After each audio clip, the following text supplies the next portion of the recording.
They told you wealth was outside you, hidden in hard work and hustle, but the truth is prosperity has always been encoded within your soul, waiting for the right breath, the right word, the right remembrance to awaken it. Introduction. There is a river that runs through you, silent, sacred, eternal. It does not come from the world, but from the womb of creation itself. This river does not flow with water, but with divine intelligence, with infinite supply, with the quiet certainty of your birthright. You were never meant to chase abundance, to barter your worth for fragments of gold, or to lose yourself in the storm of striving. You were designed to be the embodiment of wealth itself, to walk this earth as a living current of provision, prosperity, and divine overflow. But somewhere along the journey, you forgot.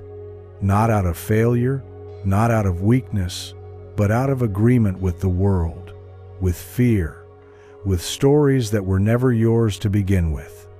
You were taught to measure wealth in digits and decimal points, to count your value in titles and trophies, to bow at the altar of scarcity disguised as ambition.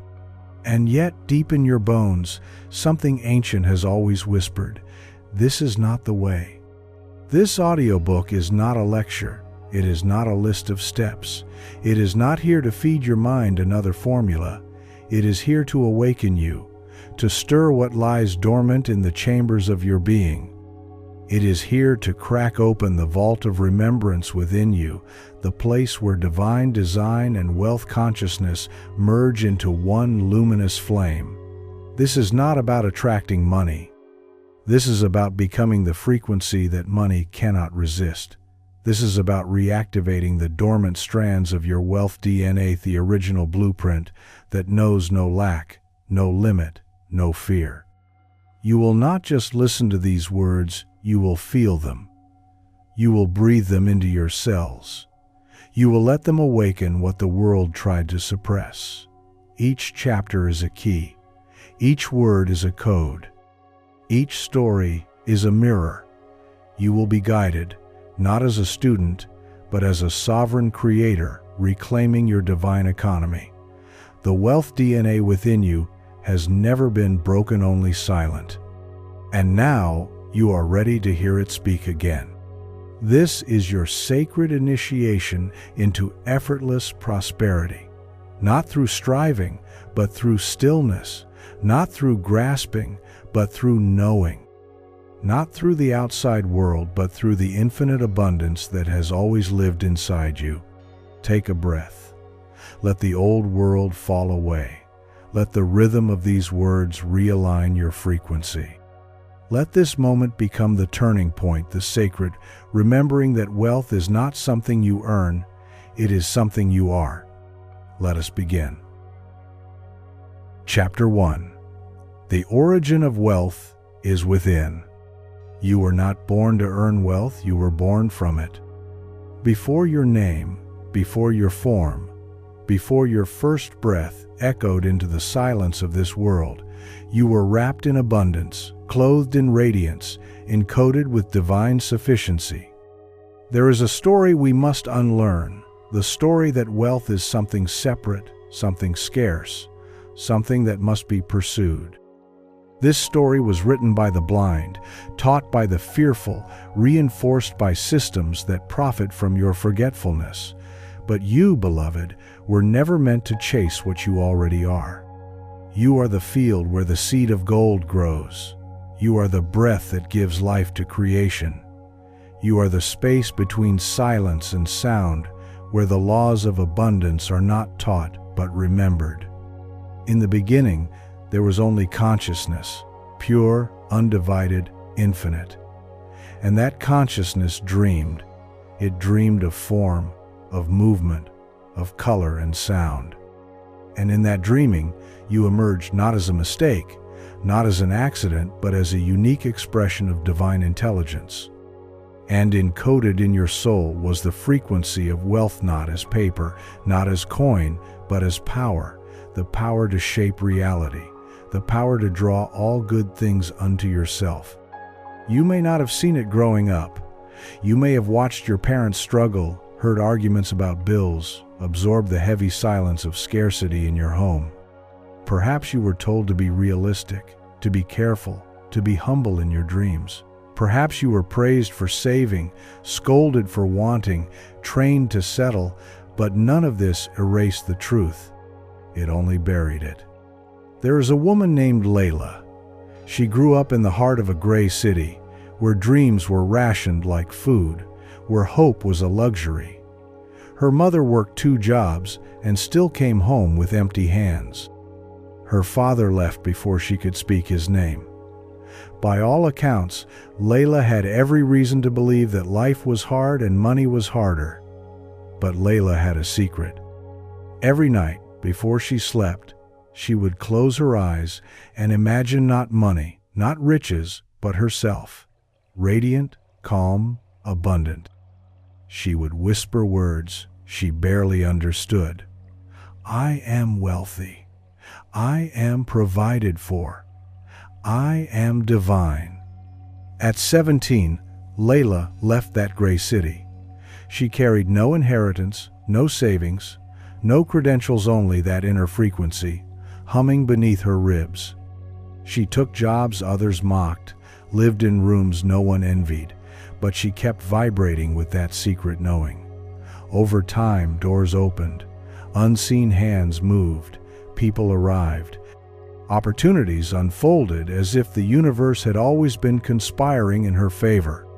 By 35, Layla owned 3 companies, not because she chased money, but because she followed alignment. Not because she worked the hardest, but because she finally remembered, wealth is a current, not a conquest. What happened to Layla is not rare, it is sacred. It is the truth of everyone who reawakens their code. And that code lives in you. It is not unlocked by effort, but by remembrance.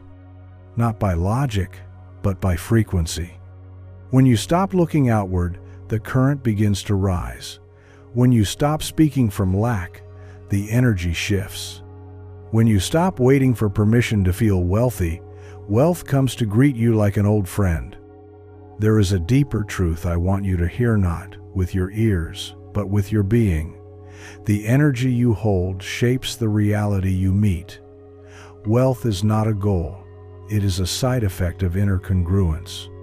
When your beliefs, your emotions, and your self-image align with prosperity, the outer world must reflect it. This is law. The universe is exact, not emotional. It does not reward suffering. It responds to certainty, not desperation, not need, but the calm conviction that you already are what you seek.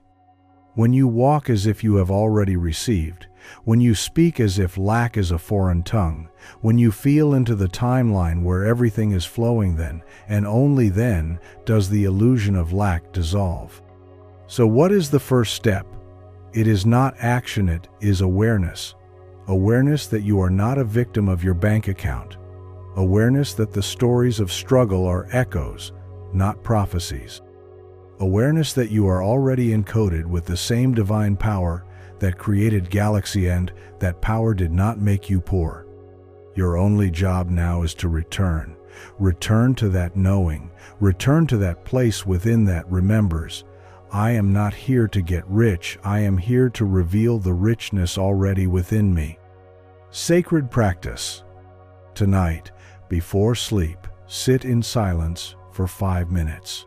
Close your eyes and place your hand over your heart. Breathe slowly and whisper this phrase until you feel it settle into your cells.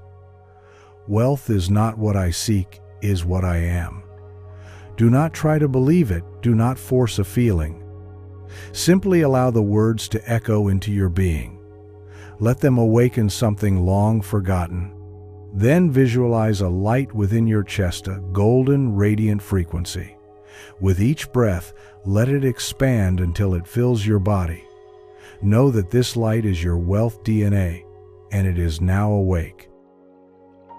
Chapter 2. The frequency of money responds to who you are.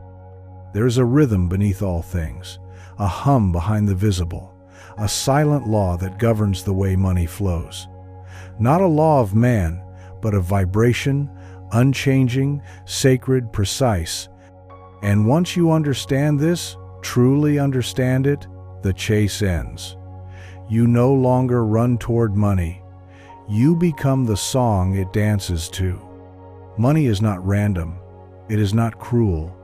It is not avoiding you. It is responding to you always. It listens not to your words, but to your energy. It doesn't care how badly you want it or how hard you work. It cares only about who you believe you are. Because who you are deep down, behind the masks, beneath the fierce, the tuning fork that determines what you attract. This is the code of vibrational wealth. You do not get what you beg for. You get what you are in harmony with. Think of it like this. A radio cannot play jazz if it is tuned to static. It does not matter how loud the volume is. The frequency must match. The same is true for money. If your dominant inner tone is fear, scarcity, guilt, or shame, then you are vibrating to a channel where money feels unsafe, unwanted, or inaccessible. But if you begin to shift not in thought alone, but in embodiment, then the signal changes. And when the signal changes, your world begins to reorder itself. There was once a man named Elijah. He was a skilled artist, a visionary whose work moved people to tears. But Elijah never saw himself as wealthy. He saw himself as struggling, starving, unseen.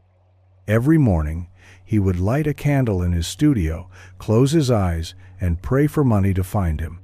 But the prayer came from panic, from tightness, from a hidden belief that maybe he wasn't good enough.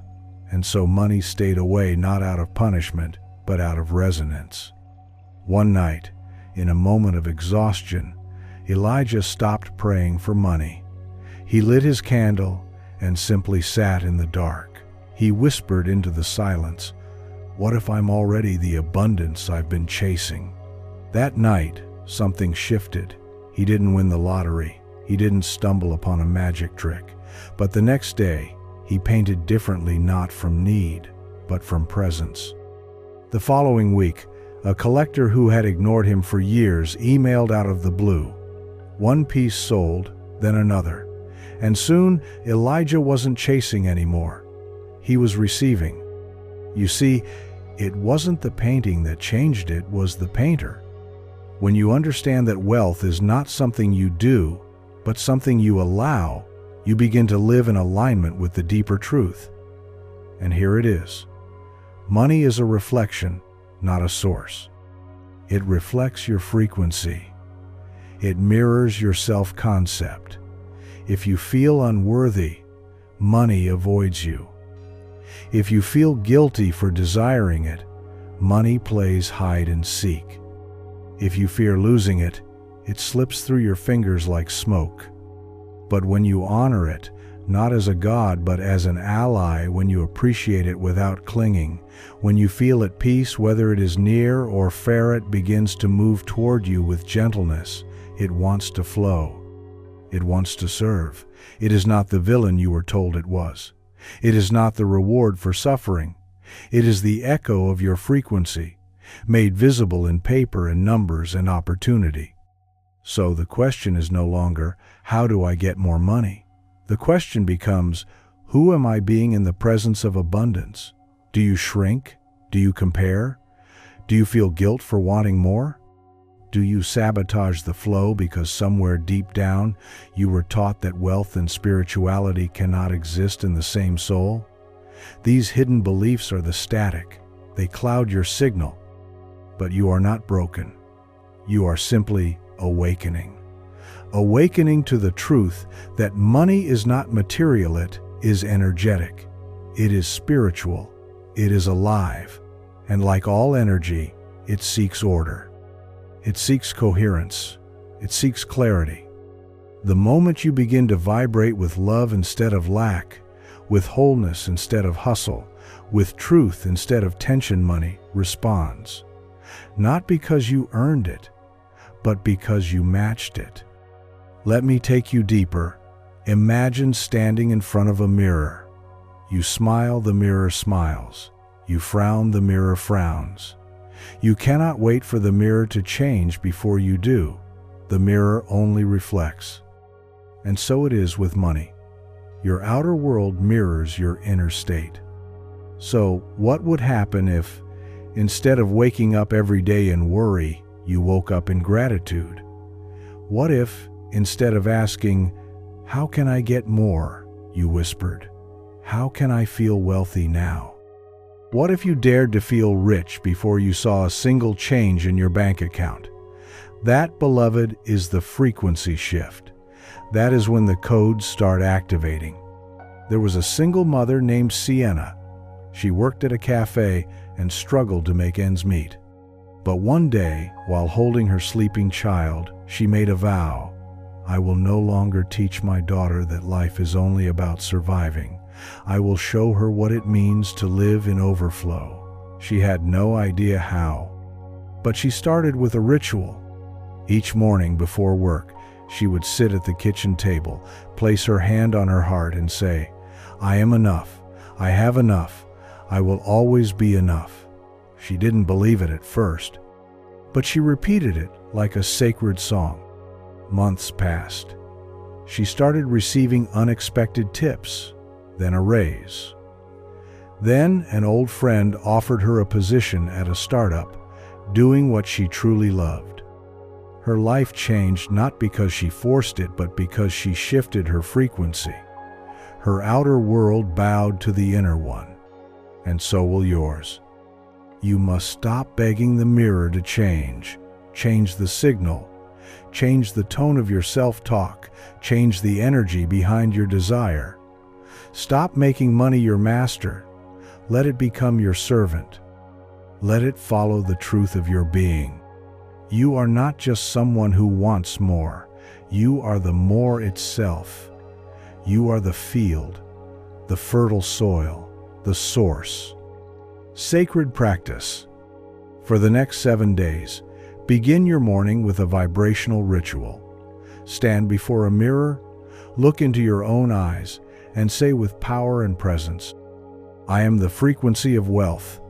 I do not chase, I attract. I do not lack, I radiate. I am safe with money. I am one with abundance." Say it slowly. Breathe between each sentence. Allow the resonance to enter your cells. Then smile, not because something has happened yet, but because you've remembered that it already has. Chapter 3. You inherit the universe, not the struggle. You were never meant to inherit the struggle of your lineage. You were born to inherit the stars. The universe was etched into your bones, not the burdens of generations past. You were given a soul woven from stardust, not scarcity. But from the moment you entered this world, the noise of fear began to echo. You learned to dim yourself to fit inside the limits of the ones who came before you. You mistook their pain as prophecy, their wounds as your worth, their ceilings as your sky. But listen closely now, because the truth is whispering gently. But with the power of 1,000 suns, you are not here to repeat what they survived. You are here to remember what they forgot. You are not the curse breaker. You are the blueprint rebuilder. The one who reclaims the wealth not of banks or gold, but of being. And that wealth has always lived quietly within you, humming in your cells, waiting for you to look inward instead of outward. The illusion says wealth is earned by enduring. But the truth? It's awakened by aligning. Alignment with your true self, your divine self, your eternal self, untouched by fear, untouched by trauma, untouched by economic systems designed to distract you from your own creative power. When you stop trying to fix what they called broken, and instead remember that you were never broken to begin with, the chains fall. You stop chasing legacy and start embodying it. The wealth encoded in your DNA is not your father's debts or your mother's lack or your family's generational silence around abundance. The code is older than that. It is sacred, sovereign, and complete. You don't need to earn it, you just need to awaken it. There was a man named Theo. He came from a bloodline drenched in labor, where rest was a sin and abundance was fantasy. His grandfather dug mines. His father worked 3 jobs. His uncles all limped with the weight of invisible burdens. And Theo, by the time he turned 30, had inherited it all: the fatigue, the belief that money was always just out of reach, and the silent guilt that came when he dared to want more. But one day, standing in the rain, waiting for a bus that never came, Theo heard something, not a voice, not a sound, but a stillness that broke him open. What if I choose a new inheritance? He thought. What if I choose something sacred instead of inherited? That question became his compass. He didn't suddenly win anything, but he started asking better questions. He started rewriting the stories passed down like heirlooms, that money must be hard, that success is for others, that dreaming is selfish. He let those beliefs dissolve one by one like ink in water. And with each old belief that fell away, something new rose, remembering that his soul was not bound to his father's fear, that his destiny was not a carbon copy of struggle, that the abundance of the universe had no idea what his last name was. It only responded to his frequency. Wealth begins to move when you stop arguing for your limitations. When you stop defending the story that says, "I can't because," and start saying, "I am because I choose to be." You do not need to punish yourself for where you came from. You need to rise because of it. Your ancestors are not watching you to see if you suffer like they did. They are watching you to see if you'll finally breathe the air they never got to taste. You carry not their burdens but their prayers. And when you thrive, when you release guilt, when you allow joy and overflow into your being without resistance, you are answering those prayers. You are not selfish for wanting more. You are sacred for allowing it. You are not greedy for desiring a beautiful life. You are brave for remembering it's possible. You are not ungrateful for wanting to break cycles. You are divine for choosing to. Money is not the enemy of spirituality. Guilt is. Money is neutral, a servant, a sacred amplifier. Whatever you are, it multiplies. So if you are rooted in love, peace, generosity, money becomes a river of healing in your hands. But if you are tangled in shame and fear, it slips through like sand. That's why the work is not to chase it, but to cleanse what stands between you and your true inheritance. You must look within and ask, what do I believe I deserve? Not what do I want, not what do I hope for, but what in the marrow of my bones do I truly believe is mine, because that answer creates your life. The universe is not withholding, it is waiting.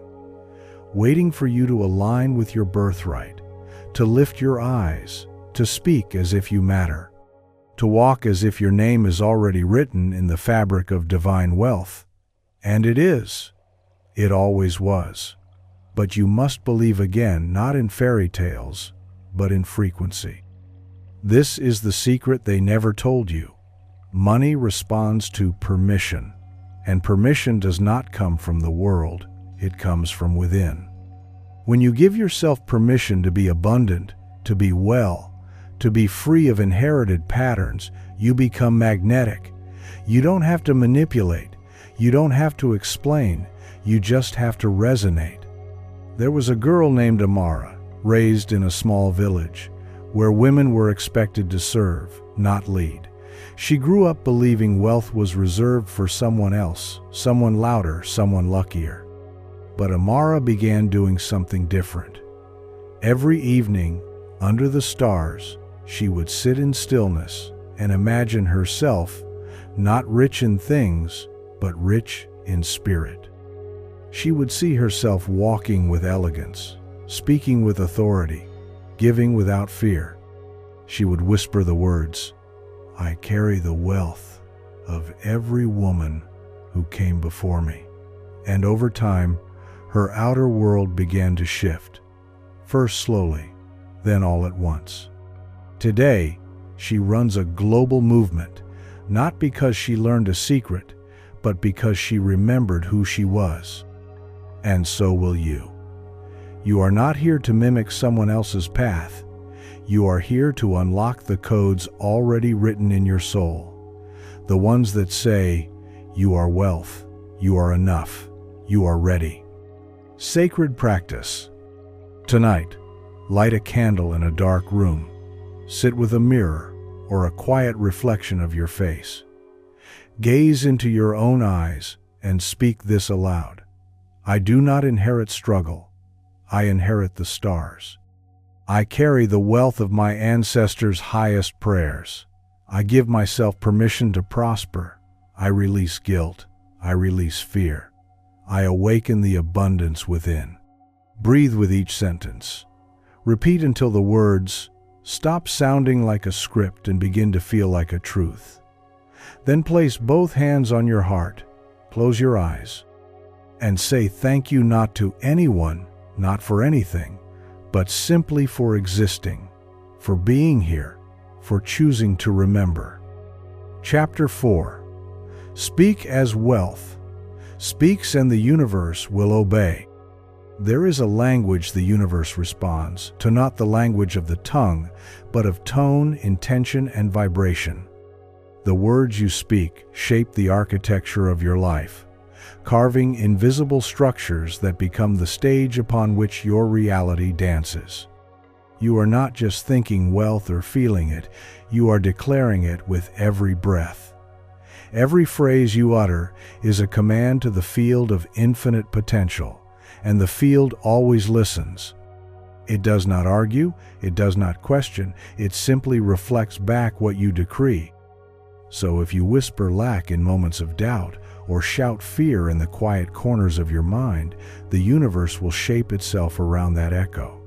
But if you dare to speak as wealth speaks calmly, boldly, reverently, then reality begins to rearrange itself in your favor, not because it must, but because it was designed to.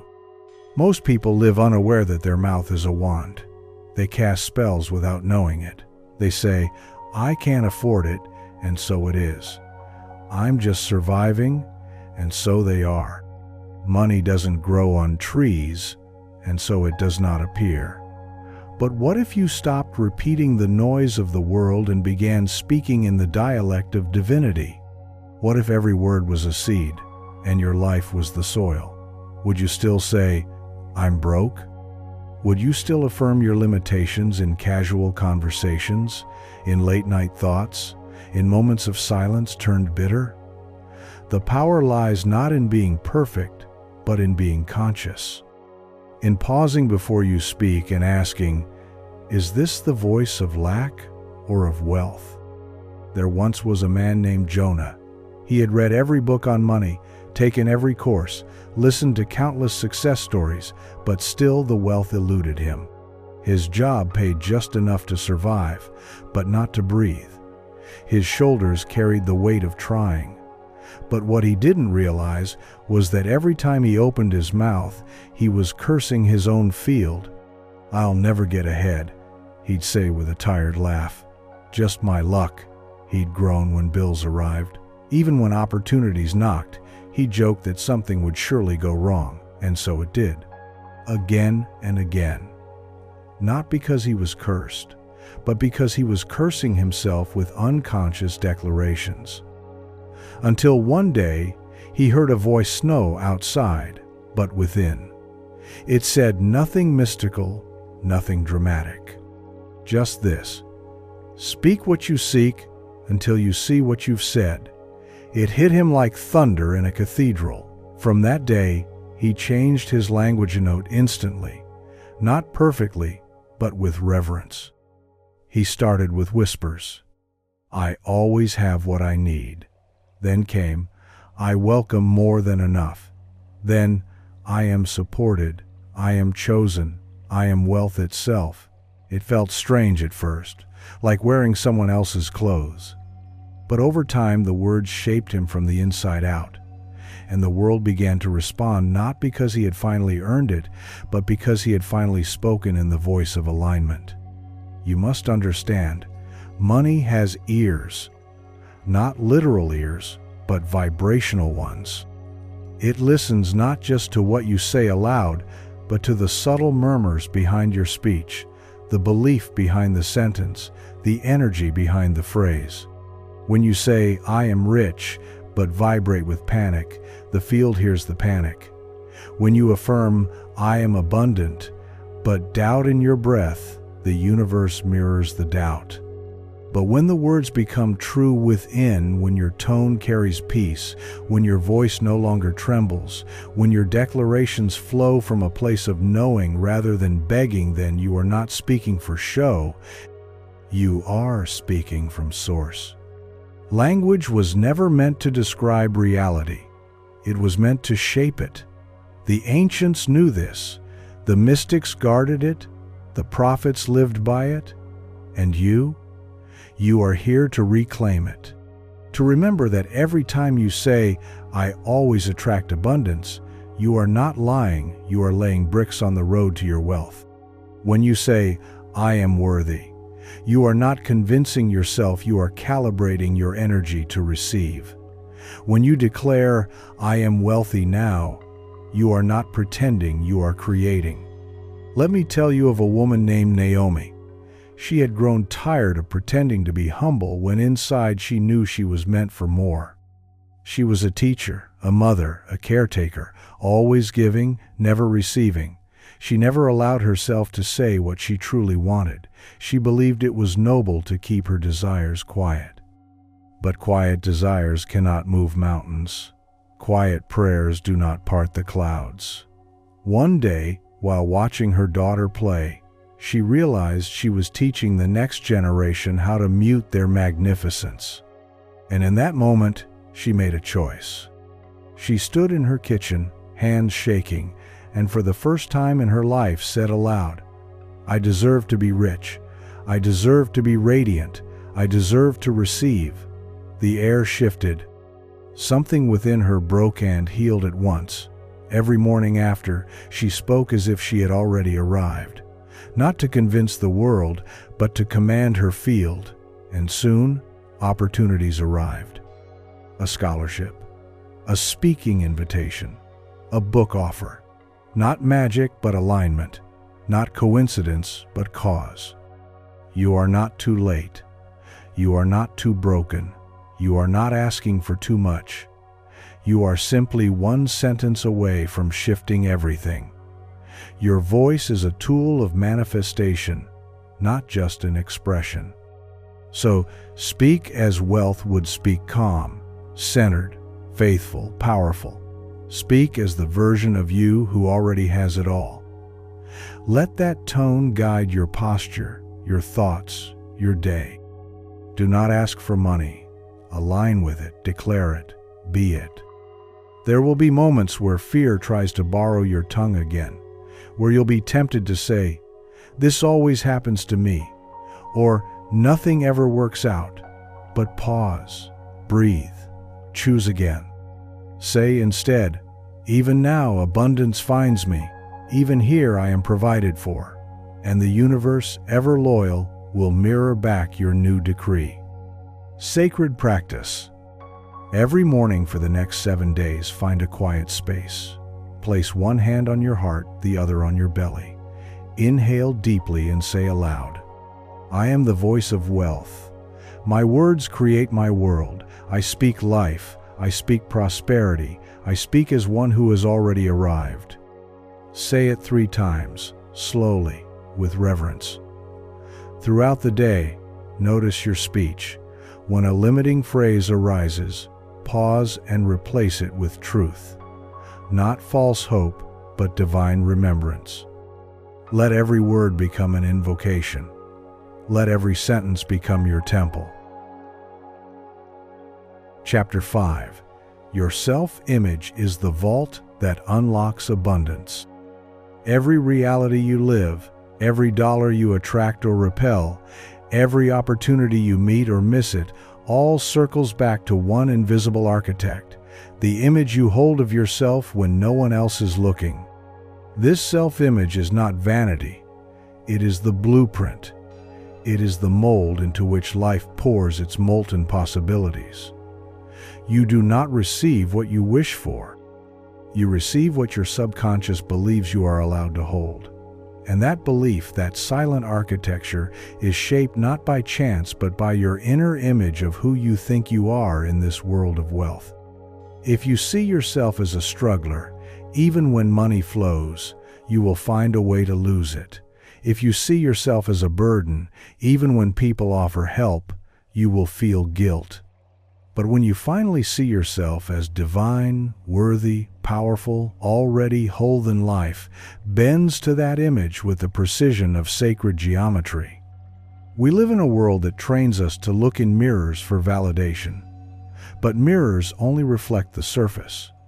The true mirror is within the mirror of identity. It is what you expect for yourself. It is what you tolerate, what you settle for, what you believe is just how it is. It's the script running behind your actions. I'm not good with money. I can't keep it. I always mess things up. This is too much for me. And even if you do not say it aloud, it breathes beneath your choices. It becomes the silent law. You must understand your outer life is not just a product of effort. It is a reflection of your identity's ceiling. There was a man named Caleb who grew up in a modest town where success had boundaries. He was taught to work hard, stay humble, and be grateful for the bare minimum. He wore these lessons like medals, proud of how little he needed, proud of how quiet his desires had become. But beneath that pride was a faint ache at knowing that he was meant for more. But somehow, the more felt unreachable, not because it wasn't available, but because it felt unnatural, foreign, outside his self-image. So when a wealthy mentor offered him a partnership, Caleb smiled, then sabotaged it. He showed up late. He missed deadlines. He ghosted phone calls. And when it all fell apart, he said what he always did, "Guess it wasn't meant for me." But deep down, he knew it wasn't fate, was his own reflection that rejected the gift. Years later, after many repetitions of this pattern, Caleb stood in a bookstore and picked up a journal. The cover read, "Write the version of you that your soul already knows." It pierced him. That night, he opened the blank pages and began to script not goals, but identity. I am someone who receives with grace. I am someone who multiplies wealth. I am someone who is trusted with millions. I am the one. He wrote it again and again every night for 30 days. And something began to shift, not in the world first, but in his posture. He stood taller. He spoke differently. He stopped apologizing for taking up space. And then the world adjusted, because it had to. The inner image changed, and the outer world obeyed. You are not here to fix your life. You are here to become the version of you that already lives the life you desire. The one who is not surprised when money shows up. The one who doesn't flinch when offered more. The one who breathes ease, not tension, when speaking of wealth. That version of you exists already in the quantum field, in your imagination, in your dreams. And every time you return to it, every time you embody that energy, even for a breath, you send new instructions to the universe. The question isn't, how do I make more money? The real question is, who must I become to naturally hold the wealth I desire? If you do not change the image, the money will slip through. If you still see yourself as small, the universe will shrink its offerings to fit. If you see yourself as unworthy, you will reject the very things you ask for. And it won't be conscious, it will be energetic. A missed text, a forgotten invoice, a rejection cloaked in logic, not because you are weak, but because your identity didn't know how to let it in. But you can change it. Right now. Not someday. Not after you prove yourself. Not after the perfect job or perfect moment. Identity is elastic. It stretches as far as you're willing to imagine. You do not need external permission. You need internal decision. A decision to stop identifying with the past, to stop confusing humility with hiding, to stop using your wounds as credentials. You are not the struggle. You are not the background story. You are the main character now. You are the origin of a new lineage, one where wealth feels natural, where ease is earned not by labor but by alignment, where you no longer flinch when someone says you are powerful, because you already knew. Let me tell you about a woman named Zara. She lived in the shadow of a brilliant older sister, always told she was the simple one, the quiet one. She internalized it. She stayed small, polite, invisible for years, until a therapist asked her one day, "Who would you be if no one ever taught you to be less?" The question haunted Heron the best way. She began to paint a new SelfImage, not with brushes, but with vision.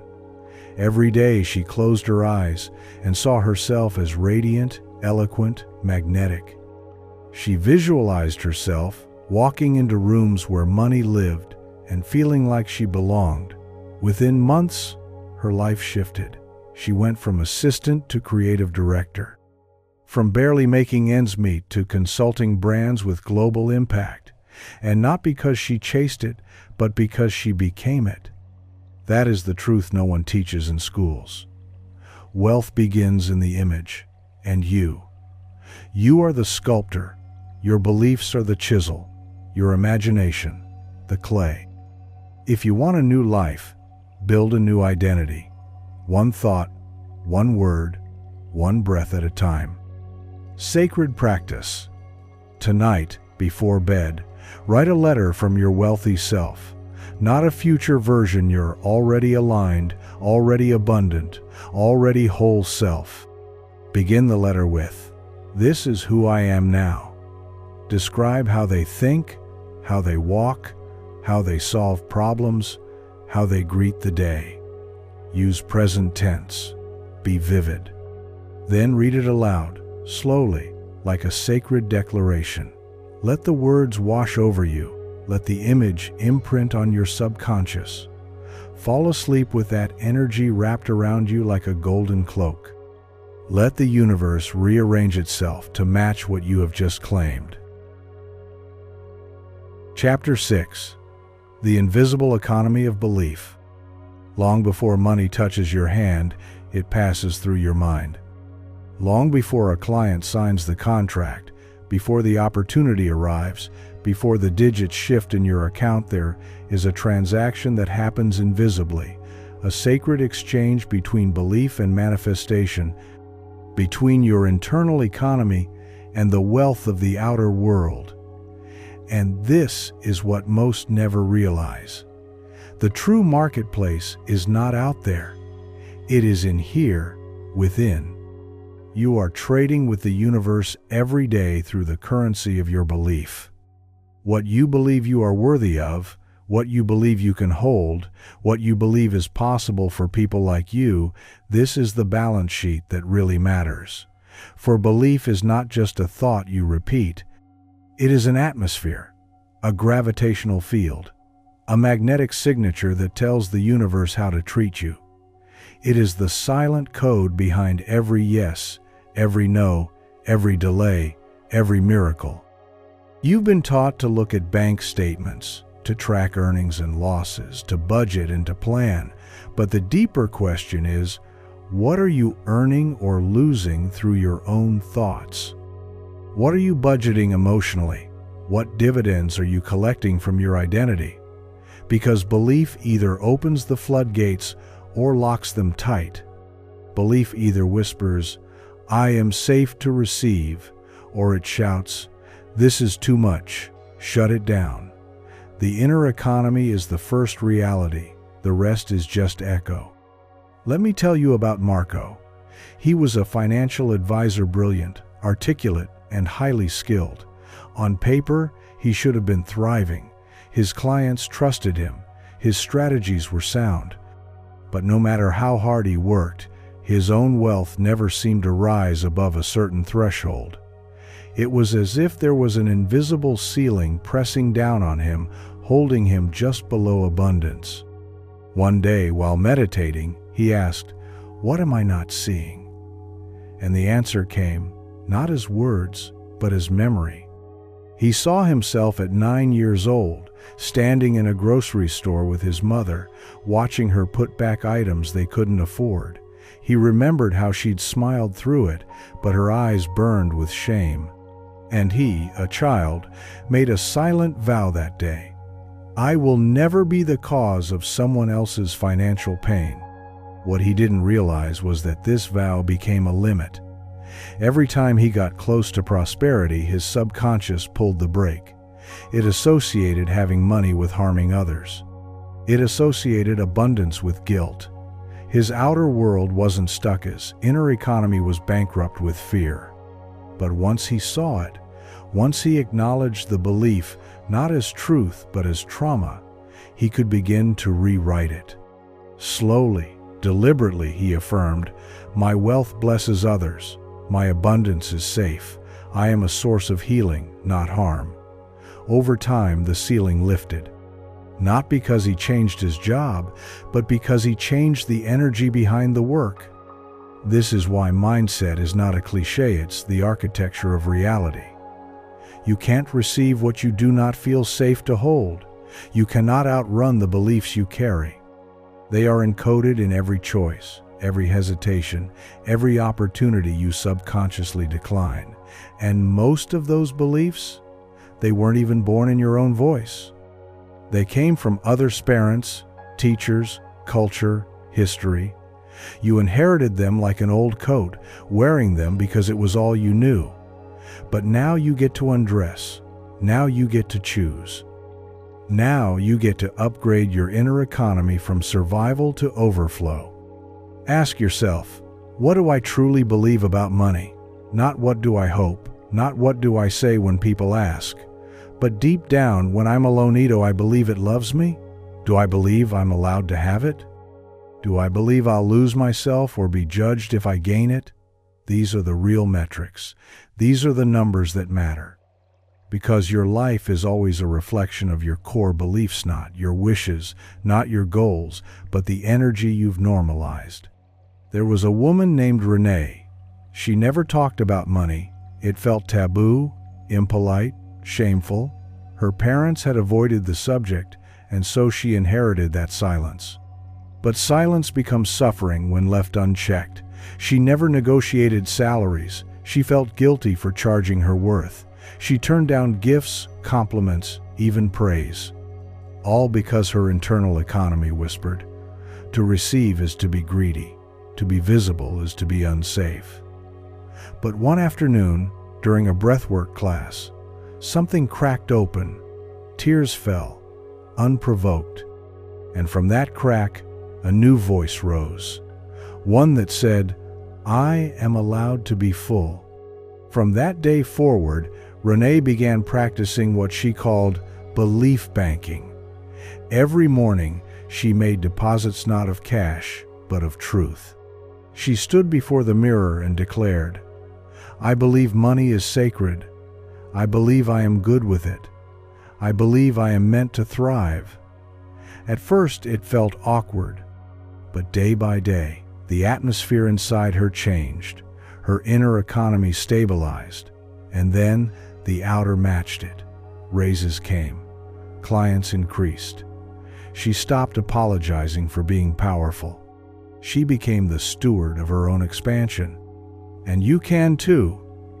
But first, you must stop treating your beliefs as facts. They are not fixed. They are habits of thought, and habits can be reformed. Your job is not to fight them, it is to observe them, bless them, and choose again. Every time you affirm, "I am wealth," even when you feel the opposite, you are reprogramming your subconscious. You are sowing new seeds in the soil of your soul, and eventually, that soil must bloom. This is the invisible economy, where thoughts become currency, where emotion becomes equity, where faith becomes fortune. When you stop measuring only with numbers and start measuring with energy, you take back your power. You stop waiting for proof and start becoming the proof. You stop asking if it's possible and start asking, what would a wealthy version of me believe right now? That question is your portal. That answer is your next step. Sacred practice. Begin a belief ledger. Take out a journal and divide a page into 2 columns. On the left, write down every limiting belief you've held about money. Be honest, be raw. It's hard to keep. Rich people are bad. I don't deserve more than enough. Then on the right, write the opposite truth, your new belief. Money flows easily to me. Wealth makes me more generous. I am worthy of overflow. Read the list aloud every morning for 7 days. Speak them with conviction.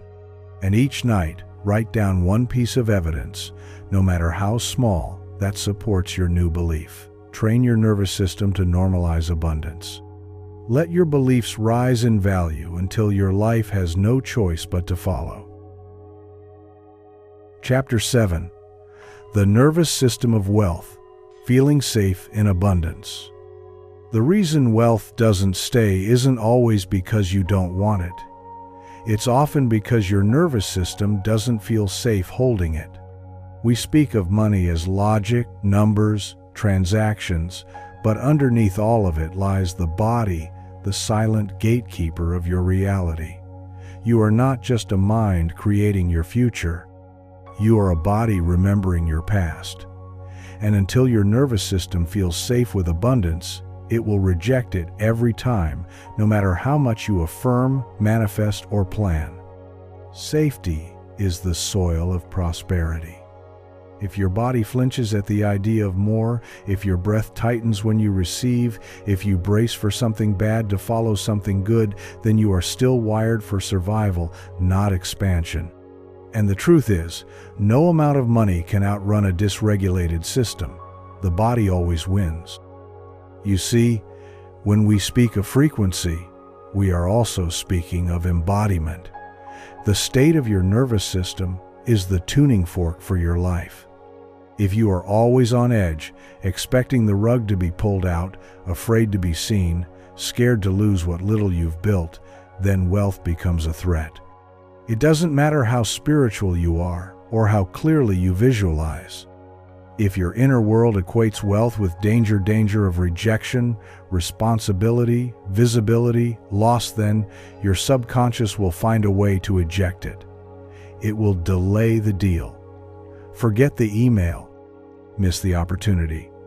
And it will seem like bad luck, but it is really your body saying, "This doesn't feel safe." Let me tell you about Alina. She was brilliant, intuitive, full of light, but every time her business crossed a certain income level, something would collapse. A tech issue, a sudden illness, an unexpected refund request, and she started to believe she was cursed. She came to me once and asked, "Why do I always sabotage the next level?" I told her gently, "It's not sabotage, it's protection. Your nervous system is keeping you safe in the only way it knows how." We went deeper. Her body carried the imprint of childhood instability, feast and famine, moments of abundance followed by chaos. And so, subconsciously, abundance was never safe. It meant exposure. It meant attention. It meant losing control. She wept not because she was broken, but because she realized she'd been protecting herself in the only way her younger self had ever learned. And from that moment forward, she didn't just rewire her mindset, she began to rewire her body with breath, with slowness, with safety. She stopped rushing her growth. She learned to feel wealthy before her account reflected it, not in fantasy, but in regulation. She trained her body to feel ease while receiving, to breathe deeply when money came in, to relax while expanding. And slowly, the pattern broke. She crossed that income threshold, and this time, she stayed. You must understand, wealth is not meant to be a jolt. It is meant to be a nervous system match. If you want quantum abundance, you must become a sanctuary for it. A place where it can rest, not just visit. If you've ever received a windfall and then immediately spent it, lost it, or panicked, that wasn't failure. That was your body saying, "We don't know how to hold this yet." And the work isn't to punish yourself, it's to gently train your body to feel safe with more, to feel calm when good things happen, to breathe through expansion instead of bracing against it. Safety is the secret frequency of wealth, and it cannot be faked. You can pretend for a moment, but the body knows. That's why affirmations sometimes feel hollow, because your mind says, "I am wealthy," but your chest tightens, your throat closes, your jaw tenses. That tension is the real signal the universe responds to. So the first step is not to scream, "I am rich," louder. It is to soften, to slow down, to show your nervous system that nothing is being taken from it when you rise. That more does not mean less safety. That visibility does not equal danger. There was a man named Jordan who inherited a large sum of money unexpectedly. At first, it felt like freedom, but within months, he began to spiral. He isolated himself, spent compulsively, became paranoid that people only loved him for his money, and eventually, he lost most of it. Not because he was reckless, but because his body couldn't hold that level of expansion. He told me later, "It felt like I was wearing someone else's life," I said, "because it didn't belong to the self you believed you were." The money was real, but his nervous system still thought he was the boy who never had enough. The body always returns to what is familiar until we teach it a new normal. So, how do you begin? Not with hustle, not with pressure, but with presence. Sit with yourself every day, not to force belief, but to create regulation. Touch your heart and say, "We are safe now." Breathe into your belly and say, "It is okay to grow." Stretch your arms out and whisper, "It is safe to be seen. It is safe to receive. It is safe to have more than enough." These are not just nice phrases. They are somatic codes. Each word sends a message to the part of you that is still frozen in the past. You are thawing the nervous system. You are telling your body a new story, not of survival, but of thriving. It takes time. It takes gentleness. But one day, you will notice the shift. Someone compliments you, and instead of deflecting, you receive. A payment comes in, and you feel gratitude, not fear. You check your bank account, and your breath stays steady. These small wins are not small, they are monumental. They are signs that your container is expanding, that you are becoming a safe space for wealth to reside, not crash, not pass through, but stay. Sacred practice. Each morning before your day begins, place your hands over your heart and say aloud, "I am a safe space for wealth. I regulate expansion with grace. My body trusts abundance. I breathe in prosperity and exhale resistance. I rise with ease." As you say each line, feel your body. Breathe slower. Unclench your jaw. Relax your shoulders. Let the words soak in, not just as mantras, but as medicine. Repeat this practice for 7 days. Let your nervous system remember what your soul already knows, that you are safe to be powerful, safe to be seen, safe to receive. Chapter 8. Time bends for the wealth. Aligned. There is a myth that time is your enemy, that it moves too fast when you're struggling and too slow when you're waiting. that it slips through your fingers when you try to build something meaningful. But what if time is not something outside of you? What if time bends around your energy? What if the speed of manifestation is not about clocks or calendars, but about alignment? When you live out of sync with your abundance, time feels like a burden. Days feel like deadlines. You're either rushing to catch up or dragging your feet, exhausted by the weight. But when you step into wealth alignment, when your thoughts, emotions, nervous system, and identity converge into one coherent signal, time no longer controls you. It becomes soft. It stretches. It accelerates. It responds. The truth is, the wealth-aligned version of you lives in a different timeline than the one who feels stuck. The question is never, how long will it take? The real question is, how fully am I aligned with what I've asked for? Because the moment you align, not just mentally, but vibrationally, reality begins to compress. What would have taken years now finds you in weeks. What once felt impossible becomes natural. You stop chasing perfect timing and start realizing that you are the timing. You are the event that the universe has been waiting for. Your clarity collapses time. Your certainty dissolves delay. Your conviction draws the moment to you, not by force, but by resonance. You were never waiting on time. Time was waiting on you. There was a woman named Mireya. She had a dream, one she carried quietly in her heart for years, a healing center, a place of peace and restoration. But she told herself the same story on repeat. Not yet, maybe next year, maybe when the kids are grown, maybe when I have more savings. Time felt like a wall, the dream distant. The conditions never quite right. Until one day, while sitting beneath a willow tree, something shifted. She whispered a new story. It is already mine in the field. I only need to match it. She didn't know how, but she felt the alignment. She stopped arguing with time and started walking in faith. That very week, a stranger at a local event mentioned an abandoned property up for donation, land already zoned for healing work. Within 3 months, Mireya had opened the doors to her dream. Not because she forced it, but because she entered the timeline where it already existed.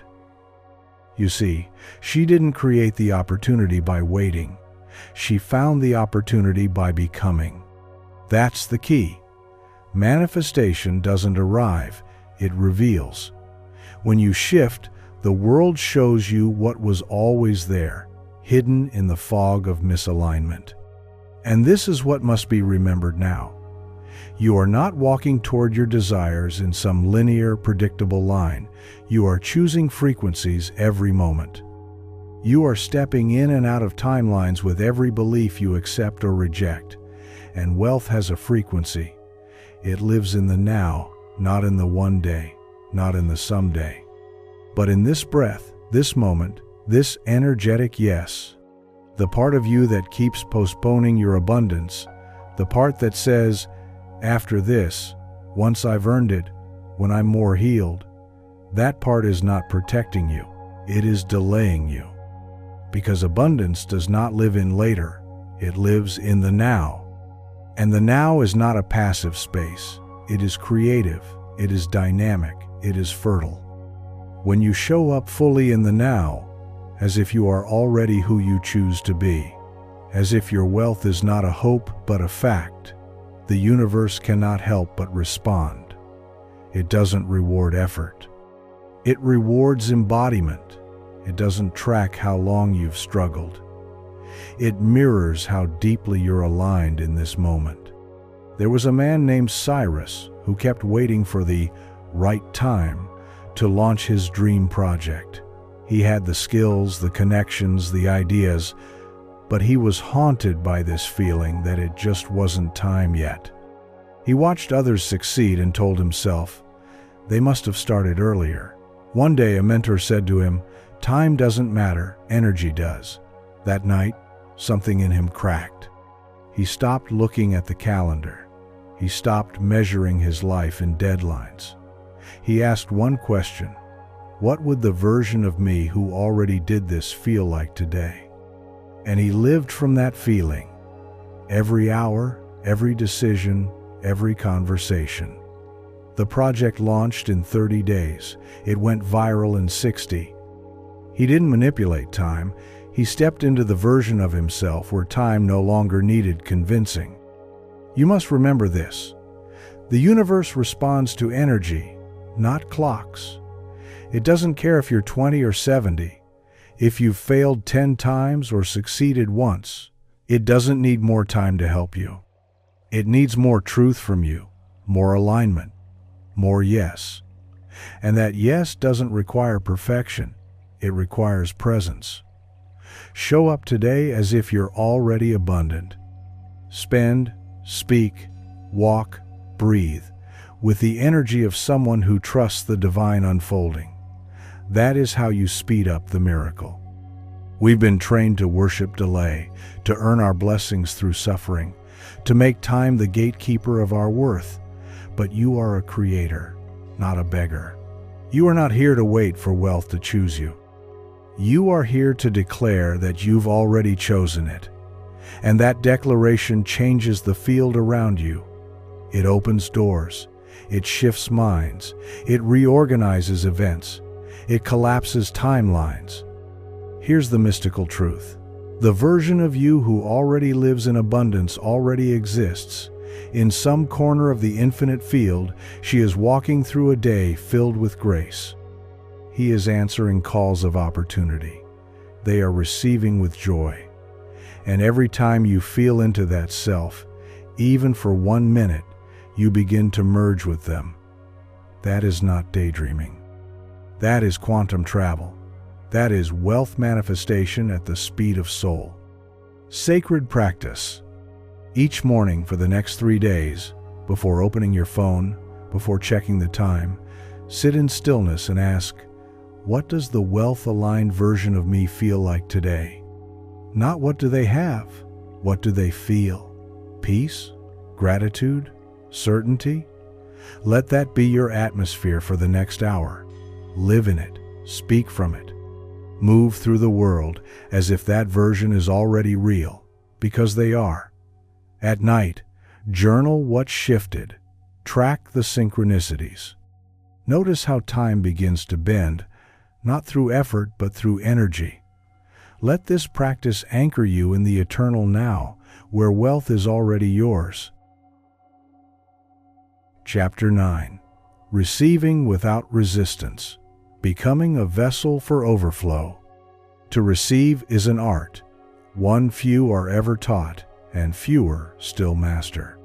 We are told how to strive, how to serve, how to give until we are emptied, but rarely are we shown the sacred skill of letting abundance in without resistance. Not just financially, but emotionally, energetically, spiritually. The truth is, most people don't have a money problem, they have a receiving problem. They say they want wealth, they pray for more, they envision prosperity, but when it shows up, something inside tightens. Doubt, guilt, fear of being seen, fear of judgment, fear of not knowing what to do with it. They smile and say thank you, but inwardly they're panicking, feeling exposed or even worse, unworthy. And so what they asked for slips away, not because it wasn't meant for them, but because their vessel could not yet hold it. You must understand, receiving is not passive. It's not just standing there with open hands. It is an act of courage. It is an act of identity. It is the bold embodiment of, I am worthy, and I allow this. You can't fake that. The universe doesn't respond to surface-level gratitude. It responds to the frequency underneath. And if underneath you are still fighting yourself, still believing that to receive means to owe, to burden, to become a target, then you will unconsciously close the gate. You'll say no when someone offers help. You'll downplay your success. You'll give more than you keep. You'll create just enough momentum to taste abundance, but never enough to dwell in it. Not because you are broken, but because somewhere, long ago, you learned that receiving is dangerous. Maybe it came from watching your parents argue about money. Maybe it came from being punished for asking. Maybe it came from a culture or faith that equated material wealth with spiritual shame. Wherever it came from, it lodged itself in your nervous system and built a wall. But now, you are here. Now, the wall is being dismantled, one breath at a time. Because the truth is, you are a vessel, and vessels were meant to be filled, not to hoard, not to overflow and panic, but to expand, contain, and redistribute in flow. And if you desire greater wealth, greater opportunity, greater visibility, then your capacity to receive must rise with it. You must practice holding praise without deflecting, holding attention without shrinking, holding money without rushing to spend or donate it out of guilt, holding stillness without scrambling for the next goal. Let me tell you about a man named Luis. He had a heart of gold, gave to everyone, never hesitated to help. But when someone tried to help him, he would freeze. He'd say, "No, I'm okay," even when he wasn't. One day, a friend looked him in the eye and said, "You don't know how to receive, do you?" It hit like a thunderclap. He realized his generosity wasn't always pure. Sometimes it was a shield, a way to feel needed, a way to avoid vulnerability. Because to receive meant to be seen, and being seen meant being exposed. And being exposed, well, that felt unsafe. So he only ever let in as much as he could still control. That night, Luis sat in silence and said aloud, "I give myself permission to be filled." He repeated it. Again. Tears came, not because he was sad, but because he was finally softening. The next day, someone gifted him something simple, a cup of coffee. He almost declined out of habit, but he caught himself. He placed his hand on his chest, took a breath and said, "Yes, thank you." And in that moment he became magnetic, not because of the coffee, but because of the shift. His body began to trust that receiving was safe. And once that happened, everything changed. Clients showed up without him searching. His income doubled. His relationships deepened. All because he stopped pushing abundance away with politeness and started letting it flood in. You must know, receiving is not selfish. It is sacred. It is not taking. It is saying yes to what has already been offered. The universe is generous by nature. It is not stingy. It is not waiting for you to prove your worth. It already knows your worth. But it cannot violate your free will. It cannot pour into a vessel that is closed.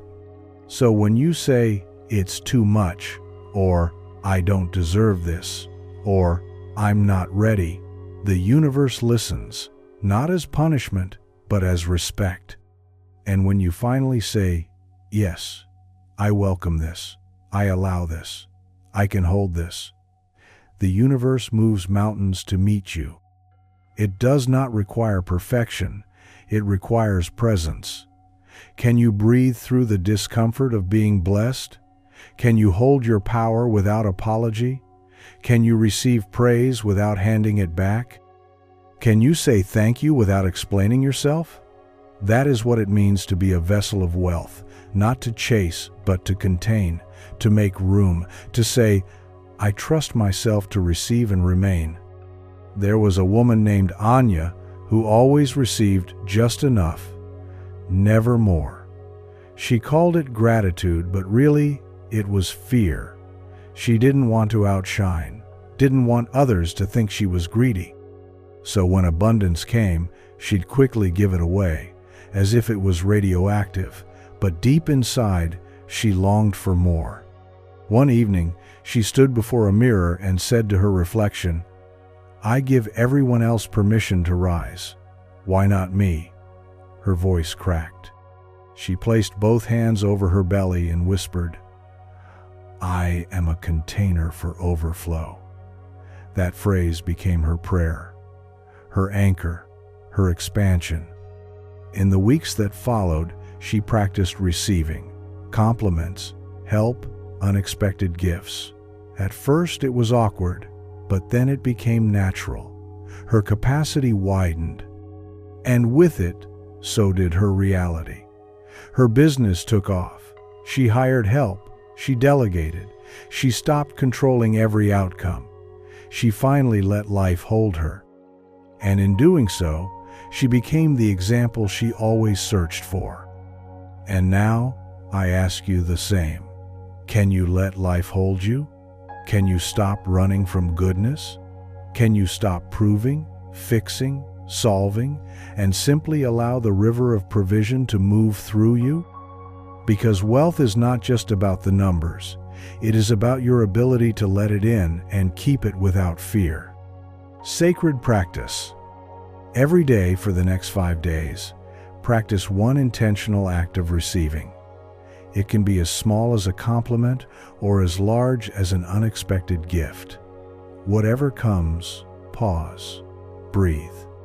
Place a hand on your heart and say, "I receive this with ease.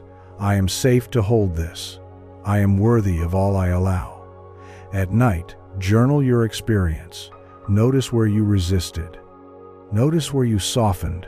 The more you allow yourself to receive without guilt or apology, the more abundance will feel like home, not a visitor, but a companion. Chapter 10. Desire is divine. Trusting the sacred voice within. Desire has been misunderstood for centuries.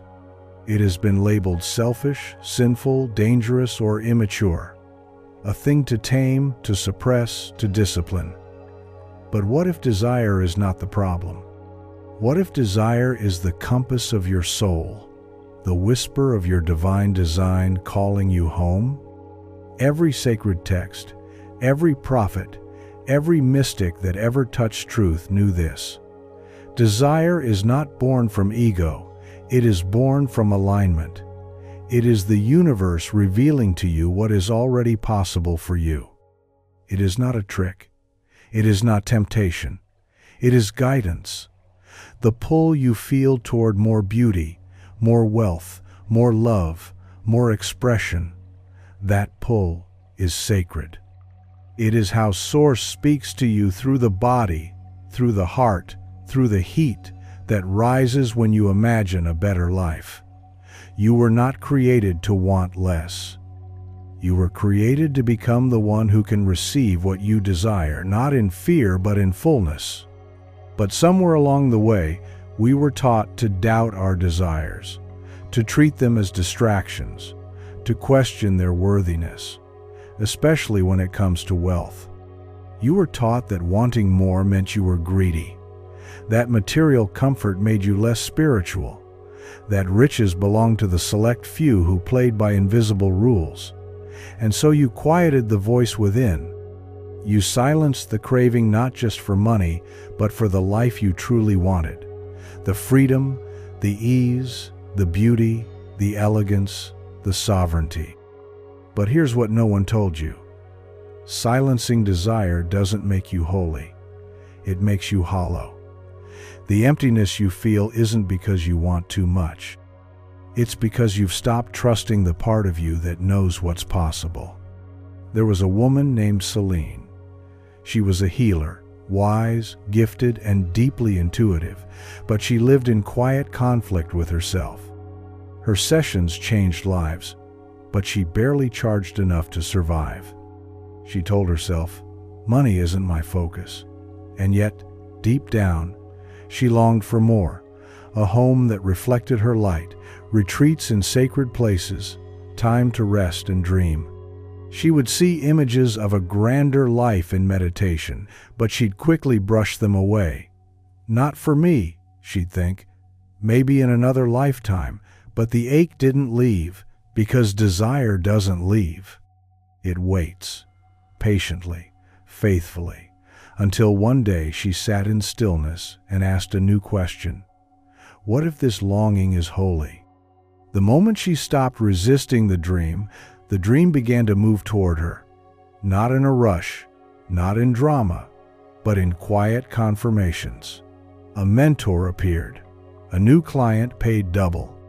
Her nervous system didn't panic this time, because she had finally given herself permission to want without shame, to want without needing to explain or justify. And from that place of honesty, the universe responded. Because when desire is acknowledged without resistance, it becomes momentum. Desire is your divine GPS. It will not scream, it will not force, it will not bully you into obedience. It waits for your consent, it waits for your yes. Not the whispered yes you say under your breath when no one's listening, but the bold, unapologetic yes that echoes through your being like a drumbeat. The yes that declares, I want this because it is already mine in the field. The yes that says, if I can see it, I can be it. If I can imagine it, I can embody it. Your desires are not random, they are revelations. Blueprints of the version of you that already exists in the quantum. When you judge your desire, you cut the thread that connects you to that version. But when you honor it, when you say yes, even if your voice shakes, you activate the code. You become a magnet, not through force, but through clarity. Clarity is the language of the universe. And nothing makes you clearer than desire owned fully, without apology. Let me tell you about Malik. He worked in a government office, stable but stifled. He'd always wanted to design clothes, to create art that moved people. But he hid that dream, afraid of being laughed at, afraid of failing, afraid of wanting something so beautiful. Until one day, walking past a store window, he saw a jacket that made him pause. Not because it was luxurious, but because something in his soul whispered, you could make that. He went home, pulled out an old sketchbook, and began again. That night, he didn't just draw, he remembered. And with every line, every shade, every vision, he reclaimed a part of himself. He didn't quit his job overnight, but he honored the desire. He made space for it. He didn't rush it. He simply said yes. And over time, doors opened. One post went viral. A boutique reached out. Commissions started coming in. And within a year, he was living the life he had once called impossible. Not because he hustled, but because he trusted the whisper. And so I ask you now, what are you pretending not to want? What dream have you buried beneath logic? What vision do you dismiss because it feels too good to be true? That is the one you must revisit. That is the one calling you forward, not to torment you, but to transform you. To expand your identity until you can hold what you once thought unreachable. Desire is divine. When you follow it with reverence, not addiction, not obsession, but reverence, it leads you to alignment. It purifies you. It demands you grow. It pulls you out of hiding. It makes you confront every lie you've believed about your worth. Because the journey to receiving what you want is always a journey of becoming who you truly are. And that is the secret. You don't get what you want. You become what you want. The dream is not separate from you. It is you. Just in a higher frequency, a more expressed dimension. And every time you say yes to desire, you step closer to that version of yourself. Sacred practice. Tonight, find a quiet place. Light a candle if you feel called. Place one hand on your chest and one on your stomach. Breathe deeply. Ask yourself aloud, what do I truly desire without shame or fear? Let the answer rise. Don't censor. Don't shrink it. Let it come in images, feelings, or words. Write it down. Then say aloud slowly, "This desire is divine. It is not a fantasy. It is a calling. I say yes." Repeat it. Let your body hear it. Let your soul absorb it. Fall asleep with this yes vibrating through you. The universe is always listening, not to your plans, but to your permission. Chapter 11. Acting as if, becoming the embodiment before the evidence. You cannot wait for proof before you move. You cannot wait for the digits to shift or the doors to swing open before you change the way you walk, breathe, think, speak, exist. Manifestation doesn't work like that. Wealth doesn't work like that. The invisible laws of creation do not respond to hope. They respond to embodiment. If you want to collapse time, to shift reality, to bend circumstance to your will with grace and certainty, you must act as if, not as if you are pretending, but as if you are remembering. Remembering that your imagination is not fantasy, it is blueprint. Remembering that your inner world comes first and your outer world bows to it. Acting as if is not about playing a role. It's about inhabiting the version of you that already exists in the field of infinite potential and letting that version take the wheel. Most people are waiting for the bank account to rise before they feel secure, waiting for the opportunity to arrive before they dare to prepare, waiting for the external world to confirm what they already know in their hearts. But that waiting is what delays the very thing they seek, because when you wait for evidence, you send a signal of doubt. You say, "I don't believe it's real until the world shows me." But the universe is not your servant. It is your mirror, and it reflects not your longings, but your assumptions. Let me tell you about a man named Darius. He had the vision of becoming a speaker, standing before crowds, moving hearts with his words. But his reality was far from it, working a customer service job, barely making ends meet, afraid to even share his voice on social media. He told himself, "Once I get my big break, then I'll start acting like a speaker." But his big break never came. One day, tired of the cycle, he made a new decision: to live as if he were already that man. So every morning, he stood in front of his mirror and practiced his talks. He recorded voice notes not for anyone, but for the universe. He carried himself differently. He dressed like he was already hired. He spoke with intention, with clarity. He treated every interaction, at the grocery store, at his job, on the street, as an opportunity to speak life. And something strange began to happen. People started listening. He was invited to speak at a local event. That event led to another, and within a year, Darius was living what had once felt like a fantasy. Not because the world finally picked him, but because he picked himself. He chose to be it before the world confirmed it. And so must you. You must stop outsourcing your identity to outcomes. Stop waiting for the world to give you permission to become. You must step into it now. How would you wake up if you were already wealthy?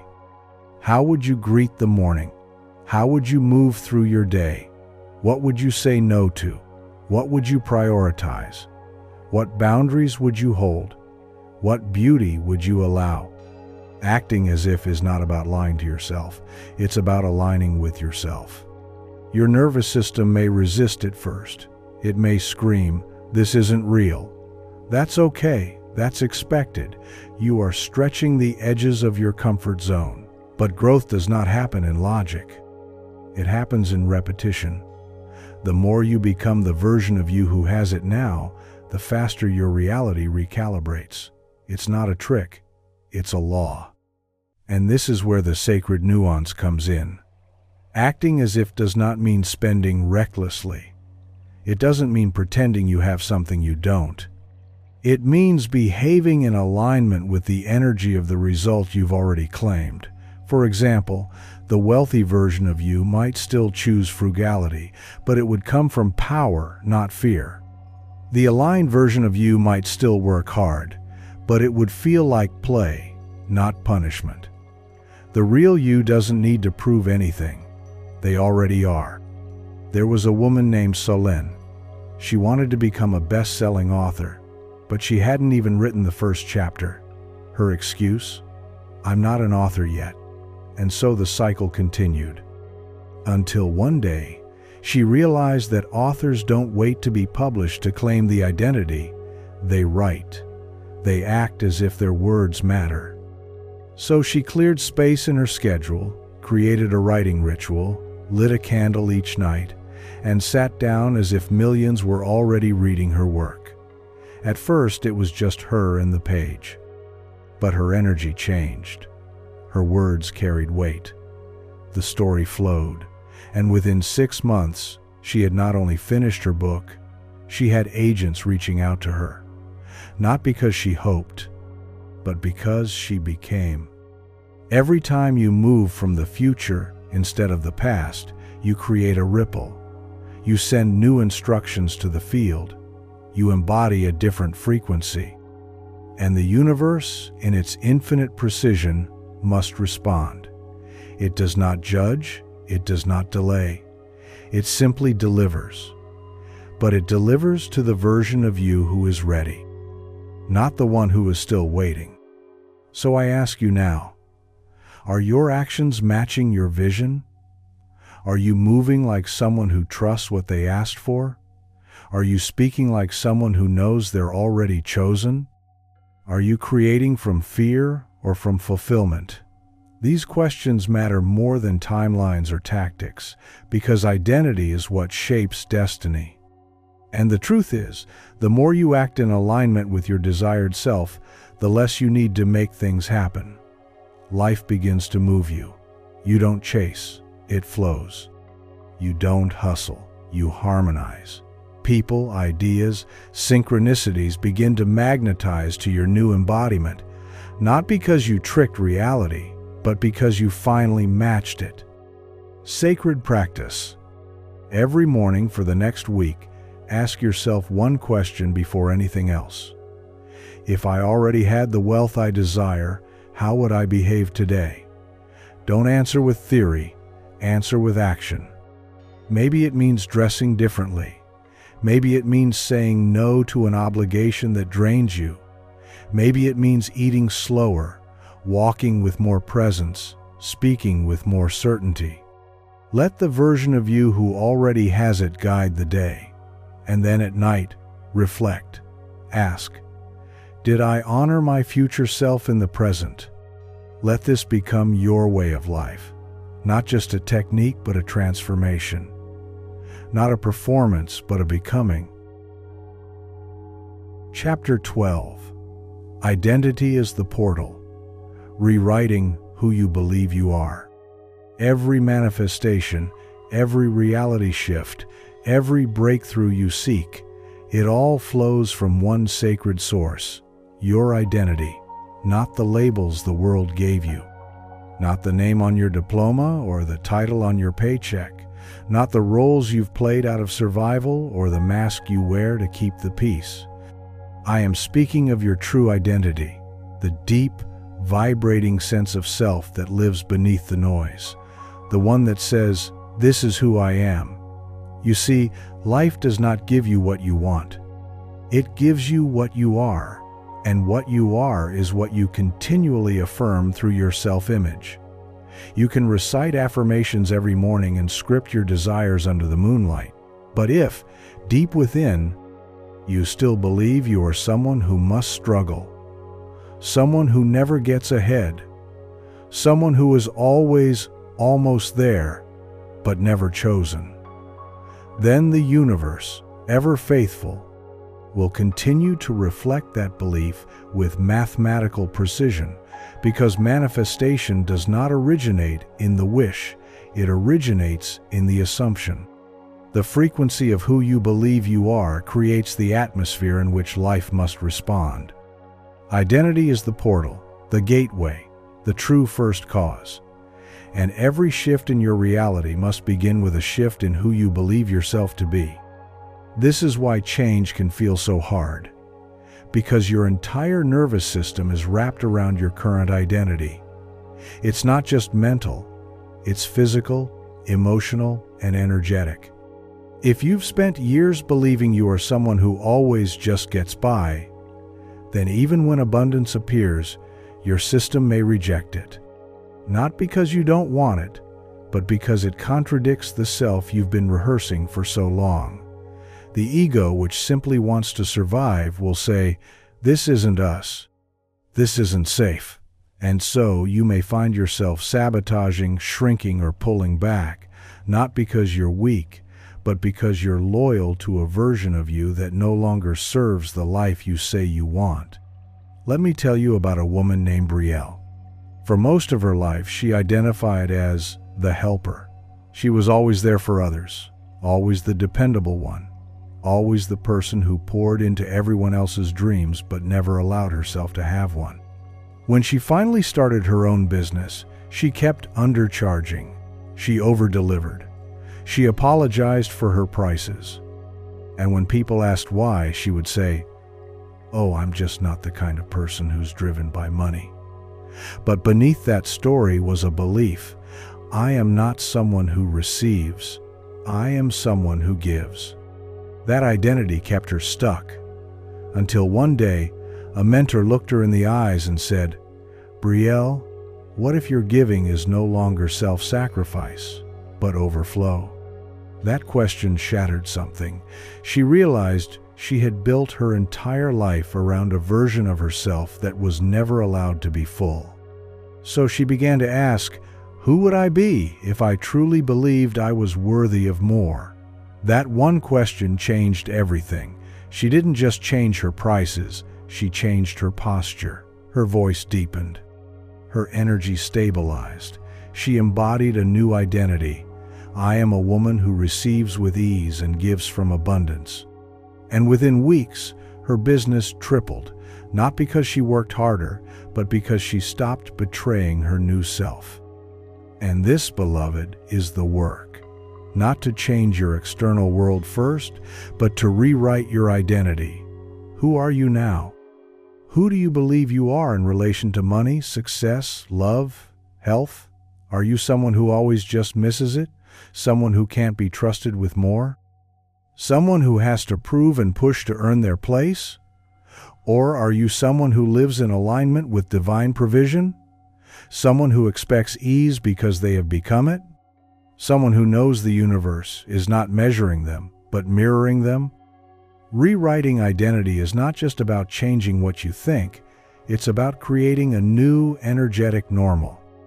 It's about walking differently, choosing differently, responding differently, even when no one else notices, especially then.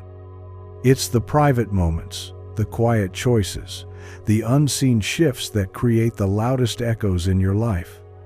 When you catch yourself saying, "I've always been like this," pause. Ask, is this identity a reflection of truth or a rehearsal of trauma?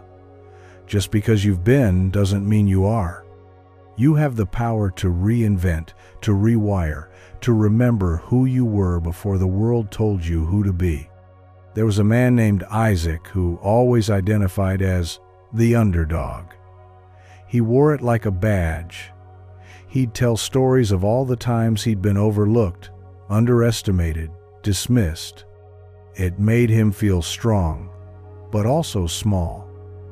Because no matter how much he achieved, he still lived from the identity of someone who had to fight for scraps.